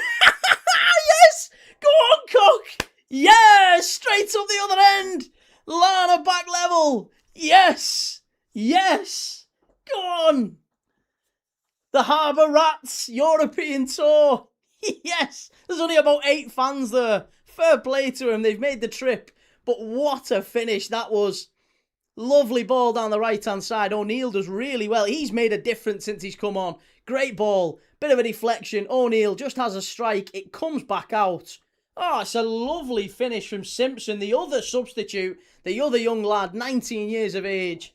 James Simpson. That's his first goal, I think, as well for Larne. He played 30 games last season. Left-footed. Drags it across the goalkeeper. And in off the post on the far side. Wonderful finish. Get in there, Larne, 1-1. Just as soon as we get one goal, we get another 1-1.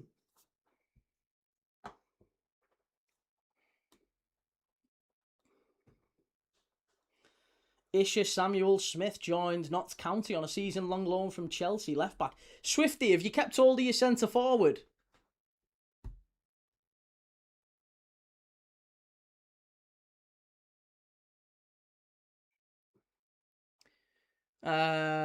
He scored before. No, James Simpson it is. Yeah, James Simpson. He's not scored, mate. Not according to this, anyway. He's played 30 games, well, 36 games, and not a single goal until tonight, of course. Jatta's gone. Oh no! I'm gonna have to change my thumbnail then. I had Jatta on the thumbnail. Where's he gone to? Casapia in the Premier League. Oh, that's a ridiculous move. I thought he'd have done much better than that. I mean, I guess he's playing top flight football somewhere, but... Abby, do you think anyone else scores the rest of regulation? I mean, if you'd have told me, Abby, if you'd have said that this goal will have two...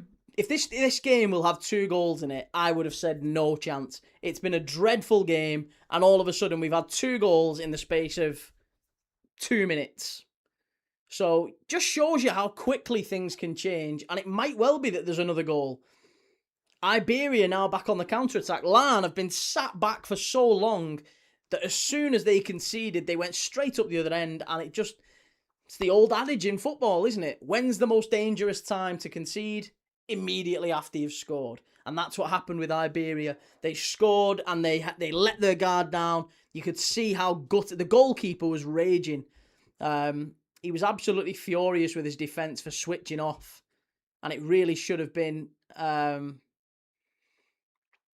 defended better, I guess, for Iberia. But then again, you could say that with Larne. The goal that they conceded, Rowan Ferguson's not going to be happy at all. Swifty Casual, 1 year on his deal left, so forced us to sell. How much did you get for him? Great record, didn't he, Alassane Jatta? Jesse, is there aggregate scores or away goals matter in this edition? No, there is no away goals. It's all on aggregate scores. And as it stands, it's currently 1-1 on aggregate. So away goals don't count. No, it's going to go to extra time as it stands and then possibly to penalty shootout.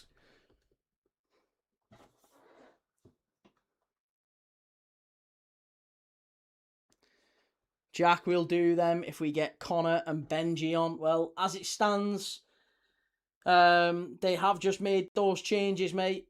Jordan McInnes has just come on for Dylan Sloan, who's not had his best game, to be honest. And Joshua Ukek has come on for Matt Lusty. So Matt Lusty off, Ukek on, and McInnes on for Sloan. 2 more changes.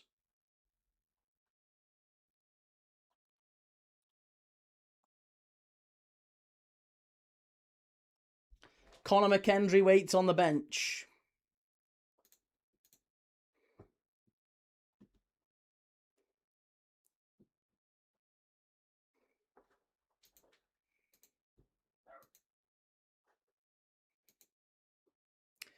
Ukek is on playing like 10 men. Well, I can't give you an answer, mate, other than he's definitely on.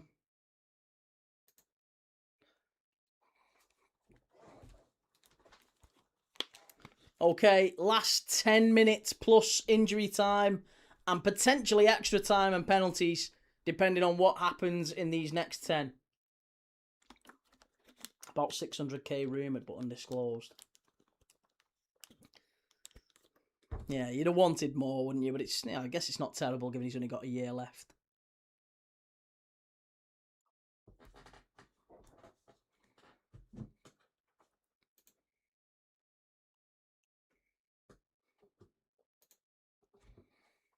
Good football, again by Larne to get out and the referees give a free kick. Just to take the pressure off him there for a minute.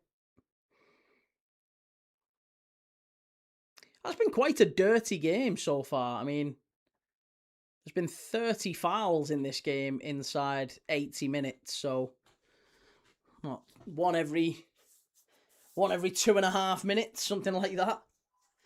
Matty, how are Larne playing? They are playing quite well, actually, I would say.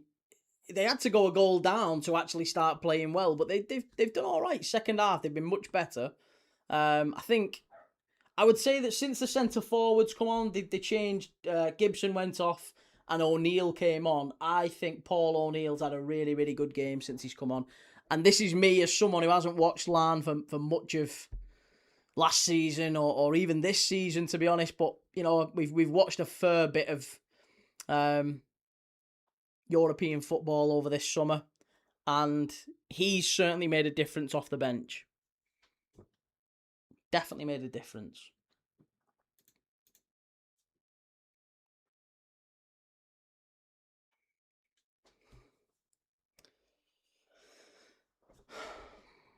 Tolga says the away team will score here. Well, Tolga is our predictor in the chat. He's our oracle. He is adamant that you can predict these games using his stats, his calculator. He has some sort of calculation that he believes he can predict it every time pretty consistently. He's not always been right, though, I've got to be honest, but he has said that if there is going to be a goal in this game, it's going to go to Larne. He did say that they would go through tonight. Even when they went 1-0 down, he still remained quite confident. Matty, my uncle, coached Paul O'Neill when he was young. He coached a lot of the Larne team, actually. Oh, nice. I was going to say, we had someone in earlier who said they used to play with Rowan Ferguson, who's obviously the goalkeeper tonight. Amiran Zagania for Iberia has just been booked again. The referee now starting to get his cards out a little bit more liberally. He's now shown 4 yellow cards in the second half. Well, 5 technically, because he showed one to the coach as well. So he started to really dish the cards out in the second half. There wasn't a single one in the first half. But it has definitely started to heat up the game. Jack McCalmont, O'Neill, big and strong. Gibson's just a fool. Well, yeah, I was going to say, I mean, I don't know about that. I would say, Gibson's obviously very new to Larne, but it was a really, really smart sub. Very good play. It's going to be a corner to Larne, is it? Is he a corner or a goal kick? Goal kick. Bastard.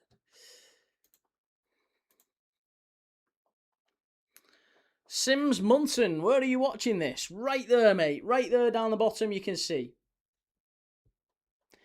Asking for the lotto numbers for me, mate. Get in line.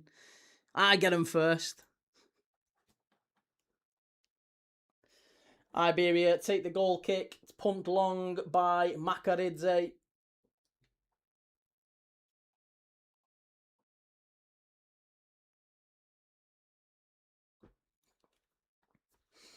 Liam, is McAllister good? Which McAllister are we talking about? Gary McAllister. Gary McAllister was brilliant.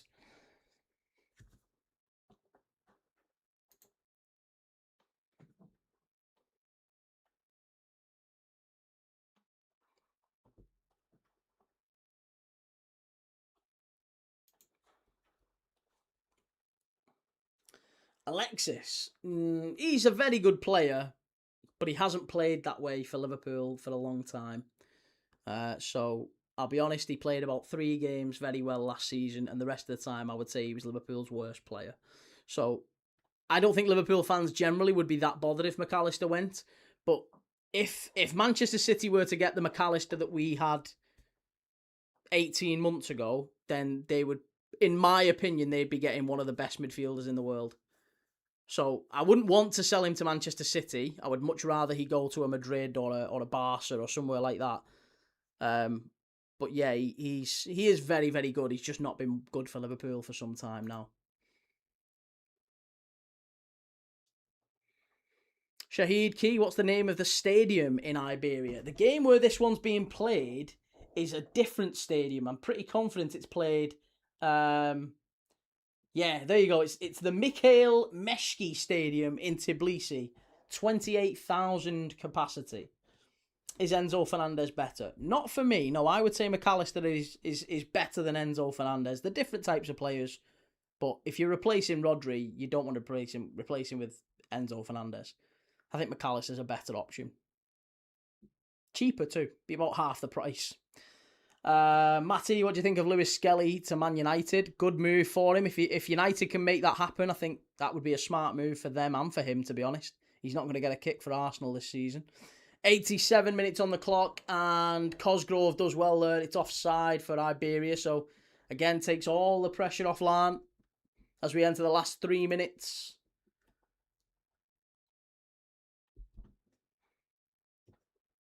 VFX SED, where are you watching the game? Just here, mate. You can see there's. Oh, actually, I've changed the thing. Sorry, I keep saying it like I'm. Hang on. There you go. The game is live right there. You can see it.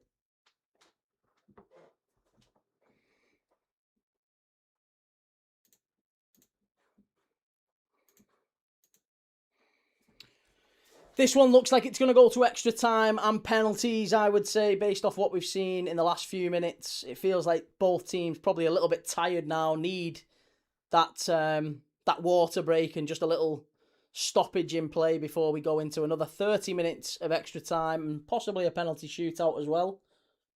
Final 60 seconds of normal time in Tbilisi. Cheers, Liam.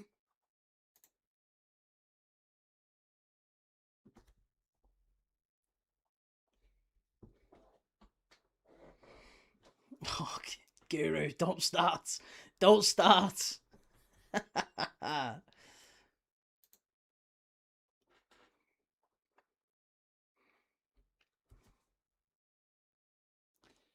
Bodo Glimt look to have pinched it late on, by the way. In Norway, they've gone now 2-1 up against Union St. Gilloise, which means they are 5-4 up on aggregate. So they're going through, it looks like. But still, this one's deadlocked. 30 seconds to the end of the 90. How's it going, Liam? It's absolutely outrageous, isn't it, to be honest, Northville? I can't understand why. They're just so selfish, these people. So selfish.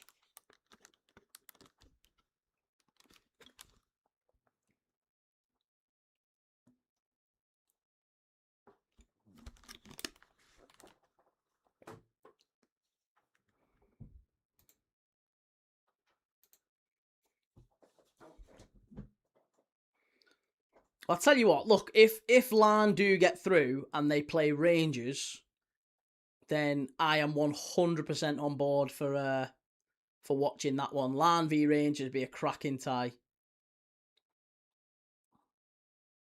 Although, in many ways, I actually don't think they will. I don't think they will play each other because I'm almost certain that Rangers are going out on Thursday night. I hope I'm wrong, but based off what we saw against Hibs, what we saw against Dundee United, and what we saw in that first leg against Jagiellonia, we're going to be doing the second leg of Jagiellonia Rangers. I don't think Rangers are going through, I've got to be honest. I'm pretty confident Rangers are going out. So, remains to be seen, I guess.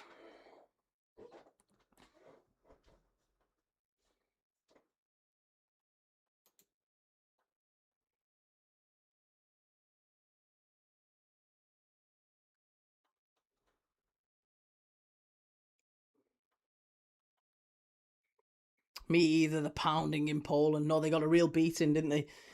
Dara says, key, whoever wins this game will play either Jagiellonia, Bialystok or Rangers, according to FOTMob. Well, this is almost certainly, I think they're going to play Jagiellonia. Ball down the right-hand side. There's 3 minutes of added on time at the end of the second half here. We're already a minute and a half in, near enough.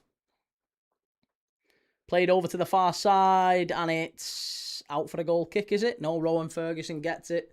What's the score, Ryan? The score is Iberia 1, Larne 1, and it looks like this one's going to extra time and possibly penalties as well in Georgia.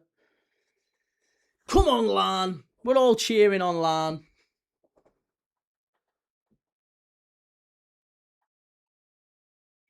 Shell, how's the game been? It's not been the best, I'll be honest. It's not been a great game until the second half, when all of a sudden we got one goal, and it was a poor goal to concede, to be honest. A really, really poor goal from Larne's perspective. I think Rowan Ferguson will be really disappointed with it. And then immediately, as soon as that goal goes in, within 2 minutes, it's in the net at the other end and it's 1-1. Messi penalties incoming after yesterday's last-minute winner. I mean, I'll be surprised if this one doesn't go to penalties. I don't think there's a goal in either of these two teams in extra time. They both look knackered. It's a very big pitch.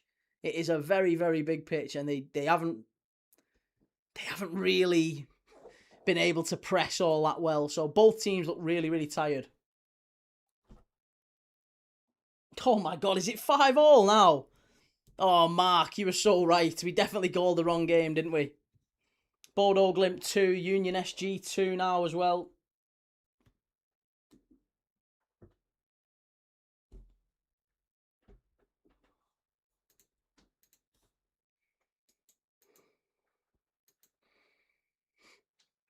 Key is Maka old enough to not impede Ayub Bouadi's development? I think if he came in, mate, and Bouadi came in, then it would be Nico Gonzalez going.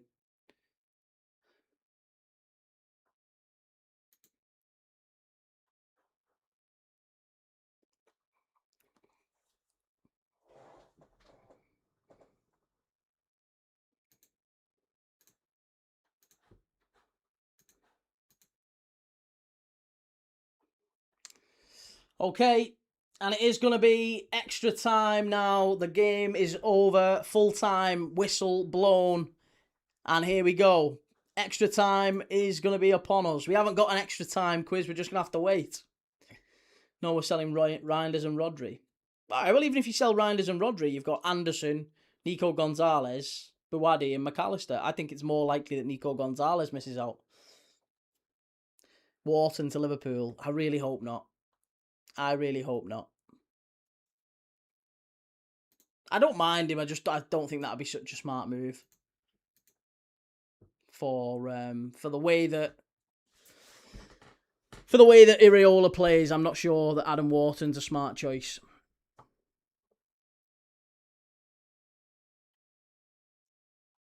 Liam Key, you're doing the Super Cup final tomorrow or Leeds versus Man United? That is a very silly question, Liam.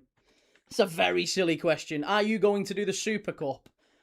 The two teams who won European trophies in a competitive game, or are you going to do a friendly? We're absolutely doing the Super Cup tomorrow, mate.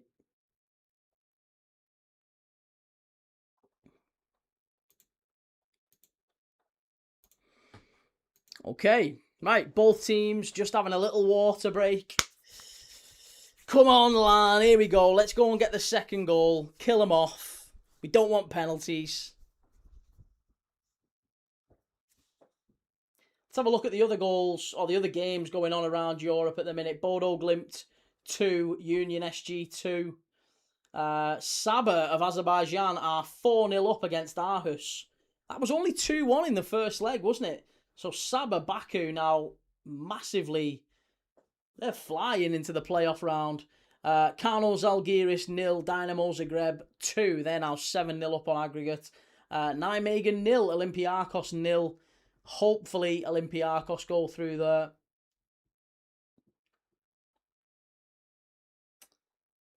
Olympiacos have got Mehdi Taremi up front, haven't they? And Stefan Ortega, of course, former Man City goalkeeper. Stefan Ortega's there.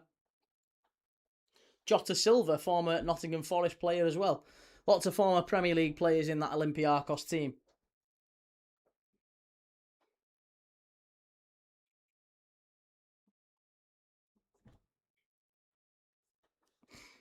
Shell, have you got water, Key? I need to go and get another bottle of water. I might well go and get another bottle of water quickly while we've got a little half-time, extra time break.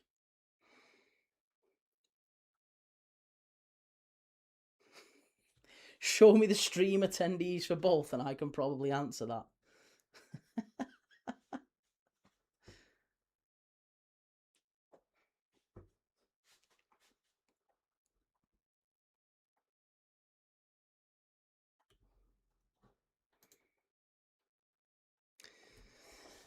Okay.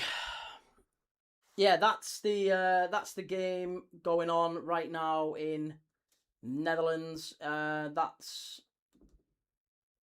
in the Conference League as well. 2 games going on in the Conference League. Bran are winning 1-0 away in Cyprus against Apollon. And CSKA Sofia of Bulgaria 0. Panathinaikos 0. That was 1-1 from the first leg as well. You need a hydration break, Key. Sponsored by Powerade.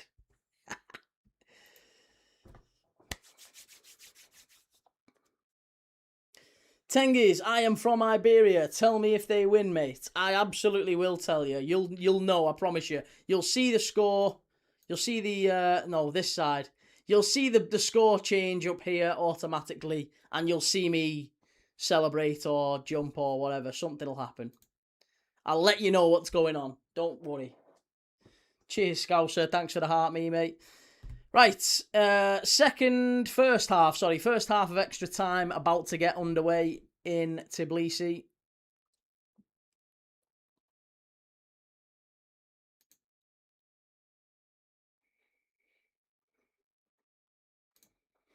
Let me grab this water quick.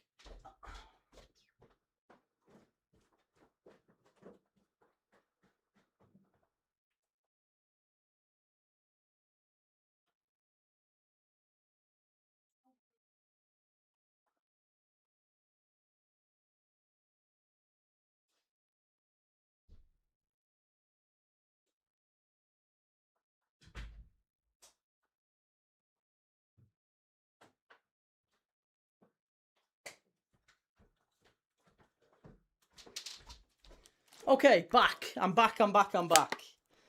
Don't want Shell shouting at you for water. I know, Shell looks after my best interests, God love her.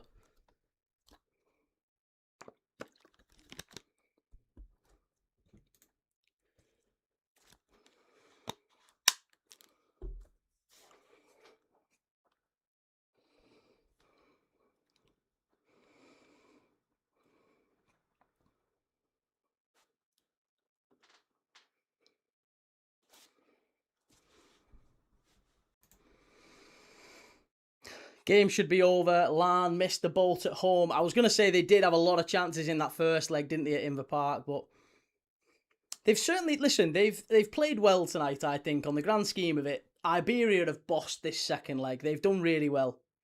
They've had all the chances.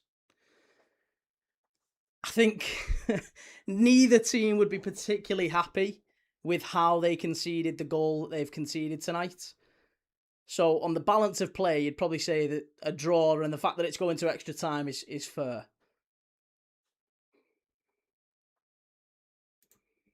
But it's definitely got a bit of feisty, like there's been a bit of an edge to this game in the last half hour or so. Lots of yellow cards, players going in on each other, leaving little bits on each other. Just the final ball really lacking for both of these teams. It feels like they have, when they have got into that final third and they've needed to find the right pass, the weight has been a bit too much or not enough. They've overhit things at times. They've dragged. Look, that was a fabulous little Cruyff turn from the Iberia defender.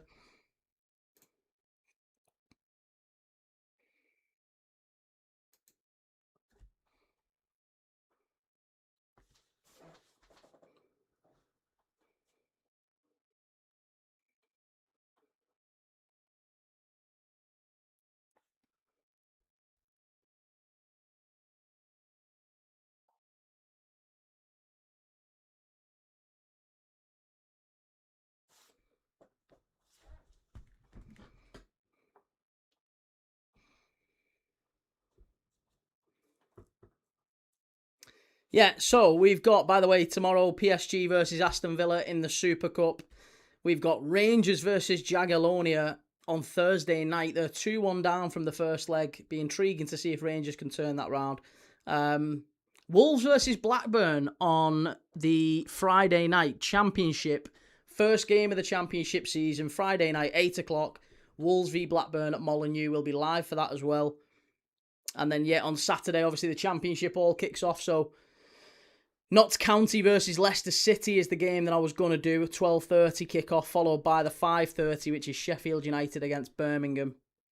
So we can get an early look at Chris Wilder's Sheffield United. Birmingham as well, I think, might be an interesting team this season.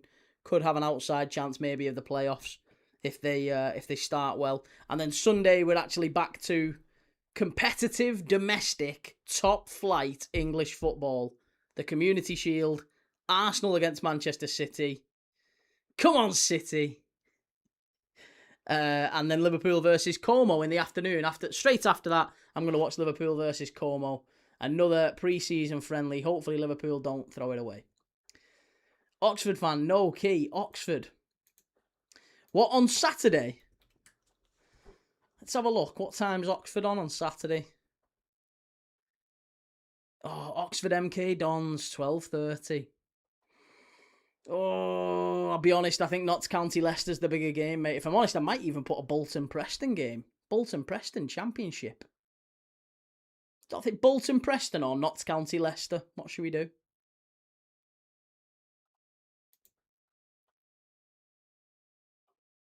you seen Jason Cundy and Rory Jennings predict Chelsea win the Prem? They never learn, do they? They've not, have they?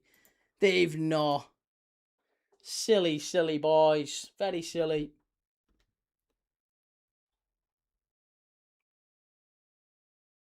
Right, Union SG have had a man sent off. So they're 2-2 now, going into extra time, but they're down to 10 men. So Union SG probably hanging on for penalties at this point. That might be their best chance of going through. Shell, we got Preston in the cup. I saw that. It's at Deepdale, isn't it, though? It'll be just in time for Deepdale to recover.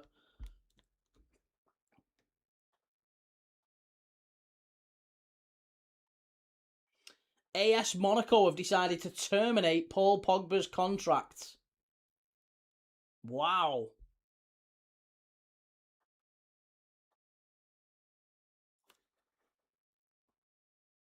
Wow, that is big.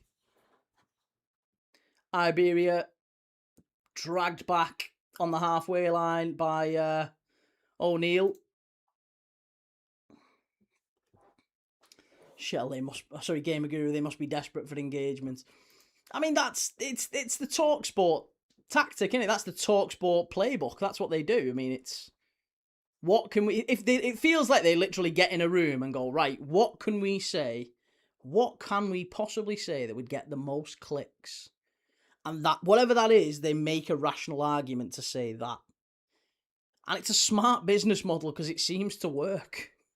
So good luck to him. But I don't think it's a defensible position. It is a little bit immoral. It's just say whatever gets clicks. And that's why me and you are now sat here talking about the fact that they've predicted Chelsea to win the Prem. Whereas if you actually said to them, you've got to put all of your money on one team to win the Prem, it ain't Chelsea, is it? Even though the Chelsea fans, they're not predicting Chelsea to win the Prem. They're just saying that because that gets clicks, right? And you know that. I know you know that. It's just frustrating that a lot of other people don't seem to pick up on it. Adam was Pogba on big money. I doubt it. Do you know what? I don't know, actually. I wonder how much Paul Pogba was on. Paul Pogba wage at Monaco. How much would he have been on? 2.4 million a year. So roughly €200,000 a month. About £40,000 a week, excluding performance and appearance bonuses. So I mean, yeah, 40 grand a week. How old is he? How old is Paul Pogba? How old is he now? 33. Yeah, apparently he had an injury and that's why they've released him. He was okay, but they've released him because he had another injury, and they were just like, yeah, let's just agree to end the contract. But £40,000 a week he was on.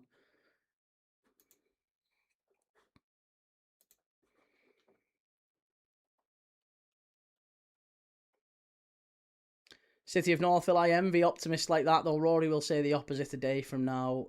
He really is just playing the algorithm game. And good luck to him. Rory already made a video saying no one was beating Arsenal anyways. Grain of salt. Yeah. Andy, I hope we win the Prem, but I can't see us finishing any higher than third. I think that's where I would put Chelsea as well, third, fourth, maybe. Free kick for Larne. Here we go. Ball whipped in from the left-hand side. Far post. Easy for the keeper. Far too easy. Not good enough, that. Need to do better. Coming up on the end of the first half. Brennan Johnson on £110,000 a week, apparently. Have you just paid... Is it just a straight swap for him, Shell? Because that is a very peculiar one, isn't it?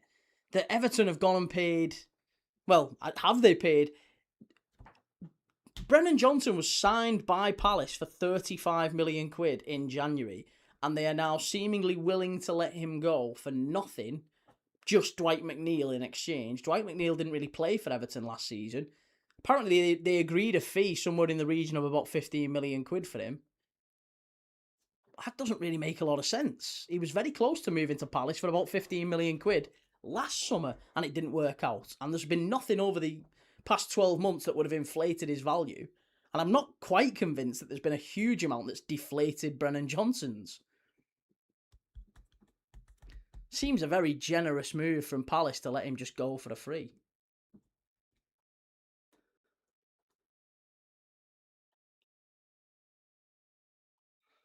Jason Cundy said it, not Rory. Rory was just with him. Ah, okay. Good vid by Ollie Thomas explaining how it helps both teams. Well, I was going to say, I imagine it's probably an opportunity to move some money around and kick the can down the road, as it were, from a financial point of view. So I can understand how it helps from a financing point of view, but I would still say it's quite generous for Palace to lose a player of Brennan Johnson's quality. Undoubted quality, by the way. He's still quite young. Dwight McNeil on the opposite, I don't think he's anywhere close to Brennan Johnson. And I don't think either are particularly brilliant, by the way, but they are indeed. I don't know. I would have really thought that there would have been better from Palace there in terms of negotiation. But that said,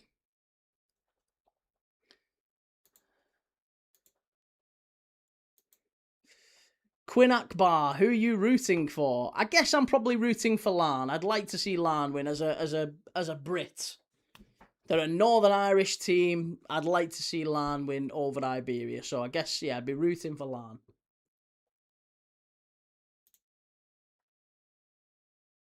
Didn't he have a Barney with the owners? Apparently, according to rumour, again, it's only rumour, apparently Brennan Johnson has had a fallout in pre-season with the new Palace manager, Pierre Sage. Strike! Oh, it's 2-1 Iberia! They've nicked it! Oh, no! It's there, it's 2-1, it's been coming. They've been knocking at the door.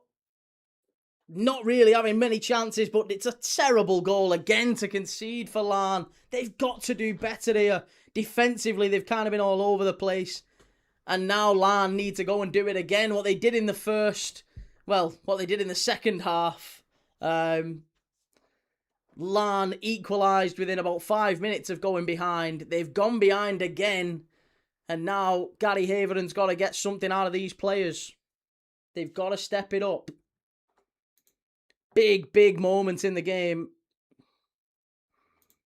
Let's watch it back. Not good for us. Northern Ireland, look at the coefficient rankings. I just wonder whether there might be... Oh, it might be an own goal. I think it might be an own goal. It's a lovely little pass through. It is. It's going to be an own goal. It's a Larne own goal. Oh, no. Yeah, it is. It's going to be an OG. Forget what it says on the screen. It says Sikarulashvili has scored it, but I am telling you it's not. I am absolutely telling you it's not. It's 100% the Larne number 6, Chris Gallagher, who has put that in his own net. That is an own goal for Larne. Watch it back.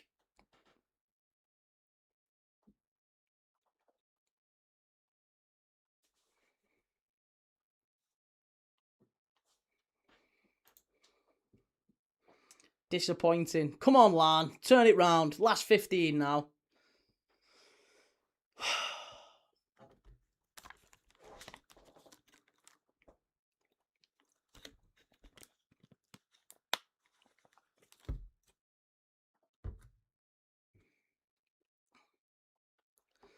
Hey, where's Tolga?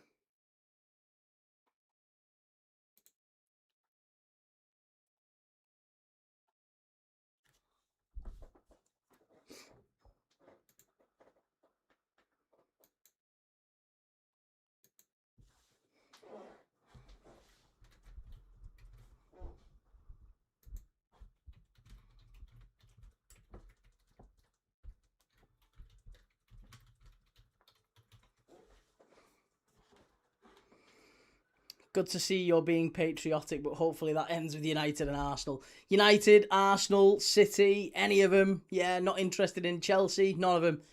It absolutely does end. I'd like to see Scottish teams and, you know, Northern Irish and Irish teams do well, but I've no interest at all in any of the others doing well in the Champions League.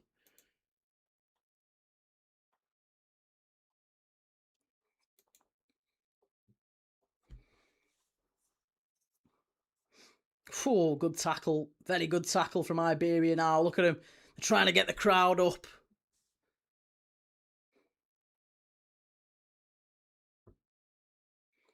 And now you can see the instruction there. The instruction's very, very clear from the manager of Iberia, Demchenko. He's just saying, just calm it down now, lads. Let's not do what happened in the second half. Let's not do what just happened earlier, where we scored and we immediately conceded.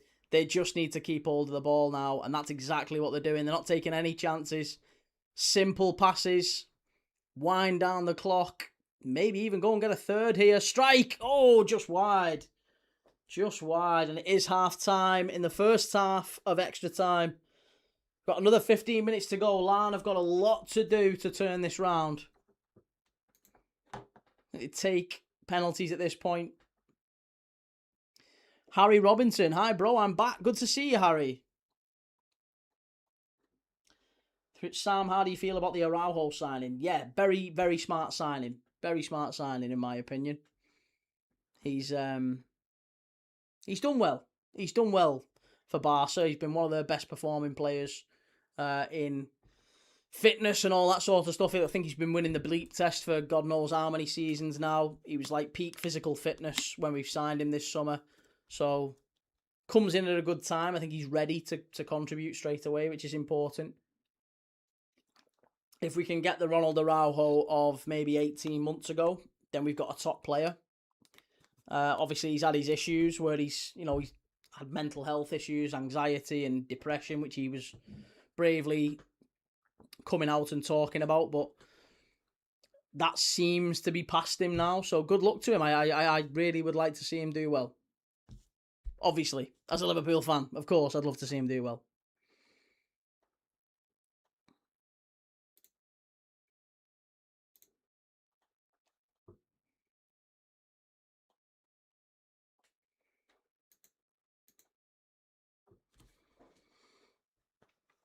How about the defeat against Monaco? For Liverpool, it's not really that important, I guess. It's not really any of the pre-season games aren't really that important, are they? They're mainly about fitness, but it is, yeah, it's frustrating obviously to concede so much, but when you take off 10 players at half time, as we did against Leeds and as we did against Monaco, it doesn't. I think there's positives to take from it in the Isaac and Wirtz link-up play, and I'm happy enough with that. Yeah, happy enough with that. Conor McKendry comes on for Sean Graham now for the final 15 minutes. Larne need to step up here. Ali Sissoko, do you remember that fella? I do indeed, yes. Ali Sissoko. I was adamant he was going to be a great signing, because he was brilliant at Lyon. So good.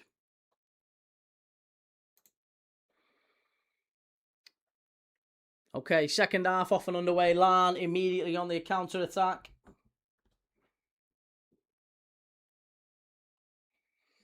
He was a shite fullback, weren't he? Yeah, he just, do you know what? He was brilliant in many ways. Like, he could match anyone for pace and speed, but just had brain farts, didn't he? Just have the occasional brain fart. He was like, it's like putting Dejan Lovren there.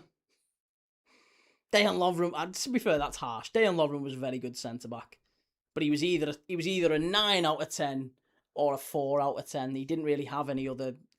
I've never saw Lovren have like a 7 out of 10 game. He was either amazing, like man of the match contender, or god awful. He was never everything in between that.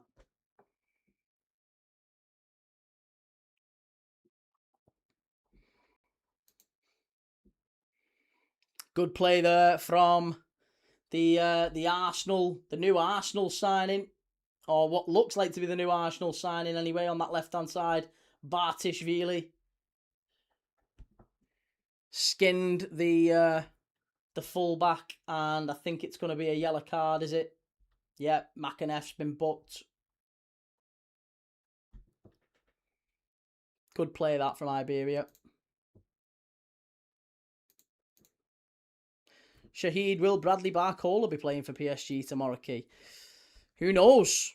Who knows? I would say he probably won't be because he didn't play against Man United. He might well be in the squad, but I think it's likely he doesn't play. No, I think it's far more likely he doesn't play.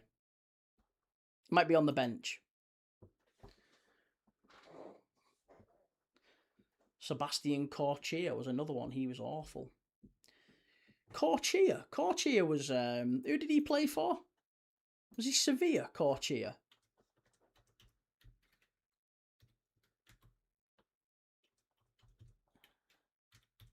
I think he was, wasn't he? Sebastian Corchia. Sevilla. Yeah, I thought he was at Sevilla.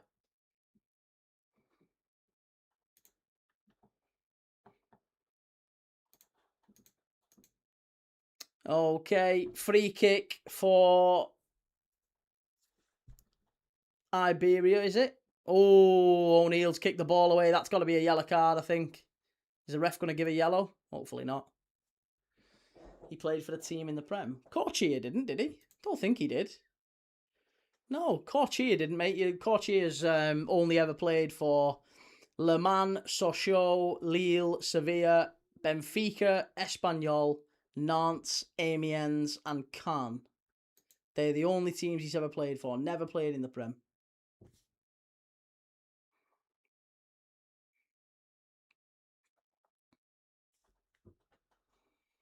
Is there an equaliser in this? Come on. Is there an equaliser for Larne? 12 minutes they've got. They've got to do something to turn this round quickly. Can they somehow get Iberia turned, maybe?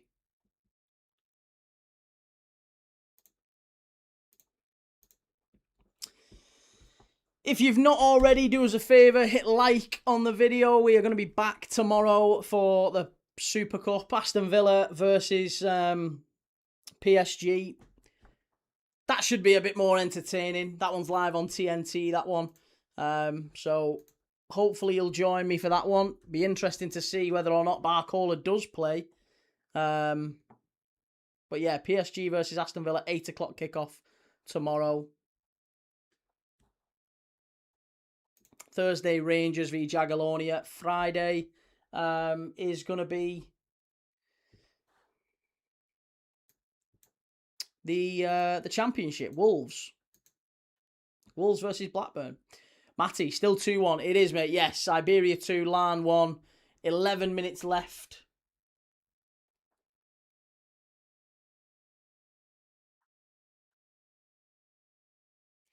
Where do you think the Toffees will finish this season?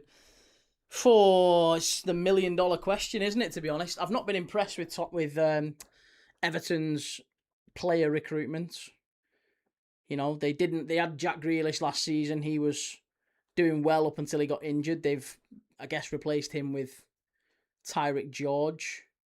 They've gone and got Brennan Johnson to replace Dwight McNeil.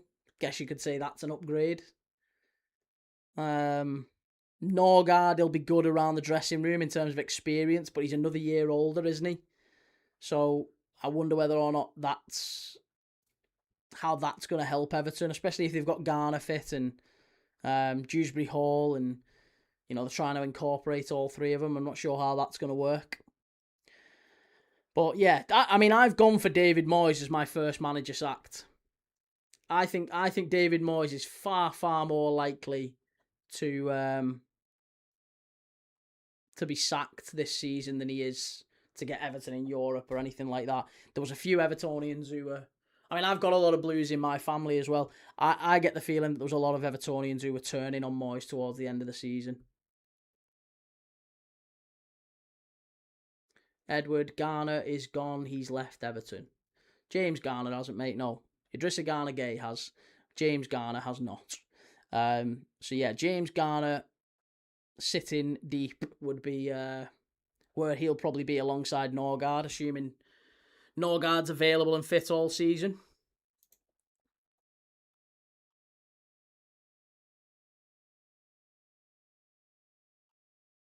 Shell, we lost Seamus and Garner Gay, so I was worried about leaders in the dressing room. Yeah, and honestly, I think that's big, you know, to lose two big players like that, but Norgard will help that a little bit. Moyes will be next Scotland manager, I think. Yeah, I mean, I could certainly see him leaving Everton this season. I think they could finish ahead of Liverpool. No, I don't think so. I think they're more likely to go down than they are to finish ahead of us. Larne, push on here. Last 7 minutes.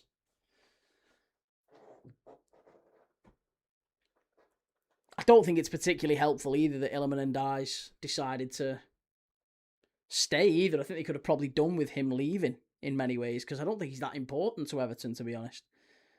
Again, towards the end of the season, he wasn't fantastic. Good ball in. Cleared away. Iberia free kick. Again, you can't challenge the keeper like that these days. Cheers, Dan. Thank you very much, mate. Should be there soon, yeah, with a bit of luck. Back at 10,000 before you know it. We'll be there again.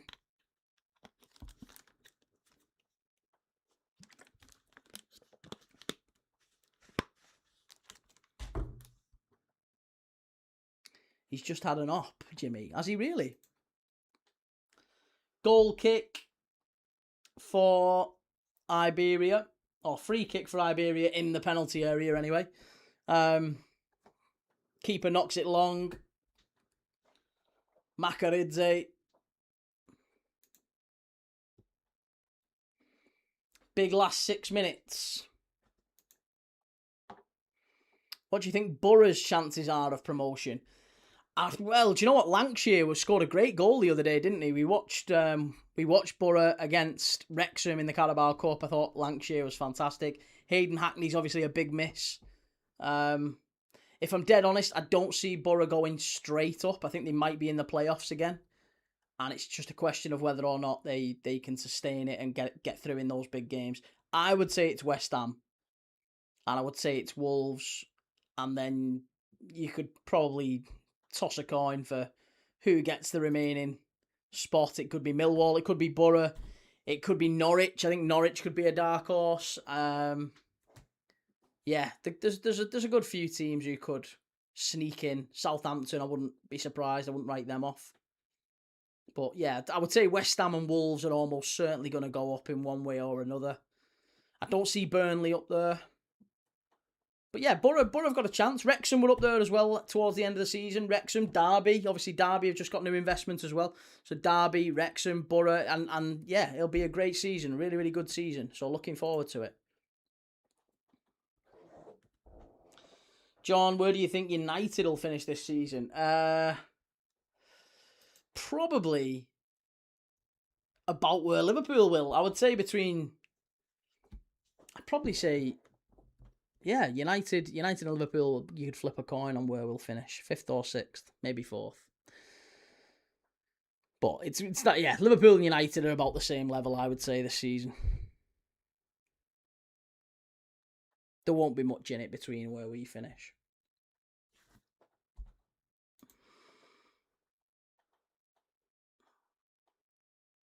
Pete, I'm cheering on Villa tomorrow. Do what Arsenal couldn't do. Yeah, hey, well, Villa have already beaten PSG, haven't they? Yeah, they've already beaten PSG. Said QXV, Key, do you think Araujo starts against us? I think he has to, yeah. We've got no other alternative, really. No other alternative. I think he's a good player, Edward, yeah. Liverpool are not good enough. I mean, I don't disagree with that at all. I think that we are going to struggle this season. We're certainly going to be maybe 4th, 5th, 6th. Anywhere from 4th to 6th. I don't see us finishing any higher than that, and I don't really see us finishing any lower than that, to be honest. But again, I wouldn't rule it out, to be honest. Iraola. I still think Iraola could be sacked before the season's out. I'm not saying he will be, but I wouldn't rule it out. The way our fans are going, I was disappointed with our fans last season.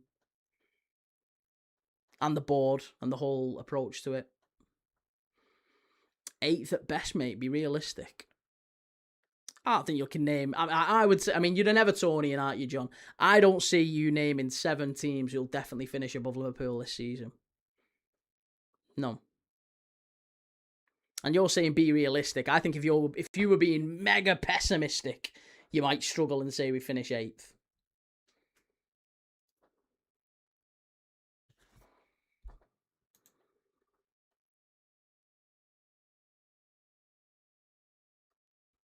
Yes, absolutely agree, 3-star, 100%.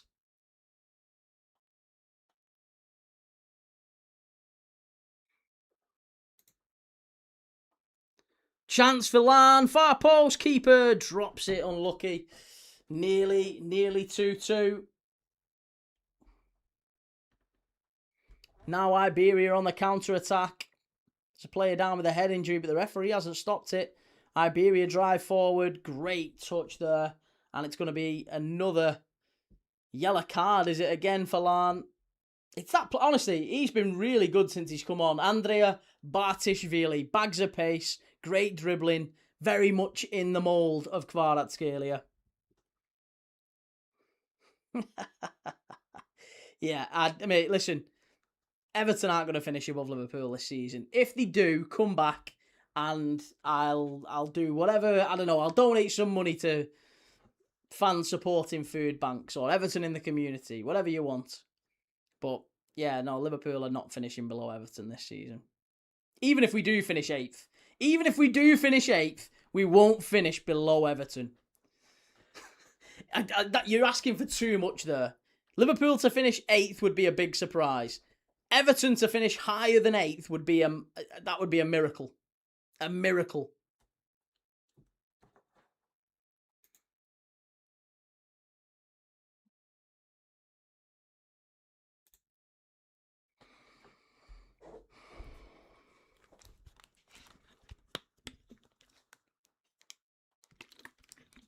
Can't use the B word, John.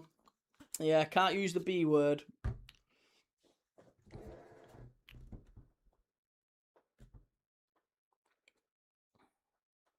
Iberia now on the counter-attack again with Bartishvili. They've got 4-on-3. They could kill the game off here. Great run.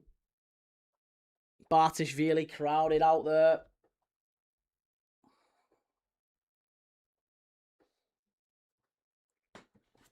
A grand on your favourite charity. Well, I'll tell you what I'll do here. If you're going to put it up as well, yeah, go on then. If you're going to put it up as well. Just send us your name, address, ID, so I know exactly who you are, and you know, proof of funds and all that. Yeah, I'll happily go one-on-one with you for that. No probs.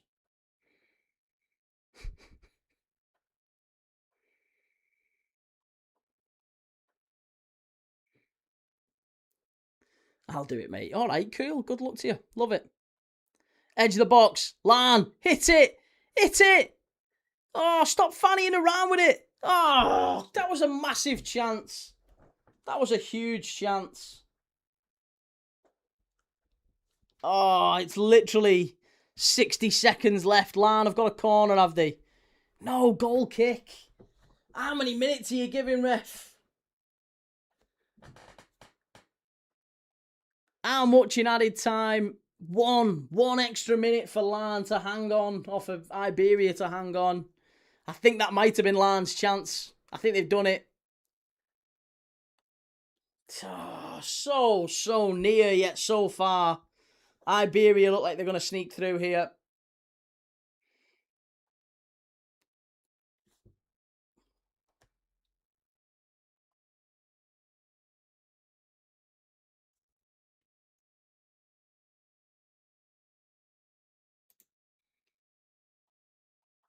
Right, it's going to be a free kick for Larne, and the goalkeepers come forward. No, there you go. Done, and it is full time. Iberia 2, Larne 1. It's finished. And, oh, so disappointing for Larne. They have gone out of the Europa League. Just really, really disappointing in the big moments there. Right. Look at that. And the Iberia, they've ran onto the pitch. It means so much to those Iberia players and fans and coaching staff. Absolutely massive for Iberia. Congratulations to them. Really disappointing for Larne, but they played well tonight. Both teams, I think, probably is the fair result in the end.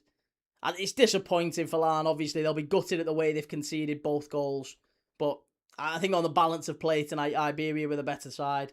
Maybe you could say that Larne should have made it count in the first leg. There's fireworks going off here and everything over the stadium. Hugely disappointing, but massive moment for Iberia, who have been the star of the Georgian UEFA League in Georgia over the last 10 years. They've won 7 league championships. So congratulations to them. Commiserations to Larne. I will be back tomorrow night for the UEFA Super Cup final. PSG versus Aston Villa. That's an 8 o'clock kickoff. Hopefully you'll join me for that. If you've not already, do me a favour. Hit like on the video as you're leaving. And I will see you all very, very soon for another game at the tavern. Take it easy. Ta-da. Have a nice night.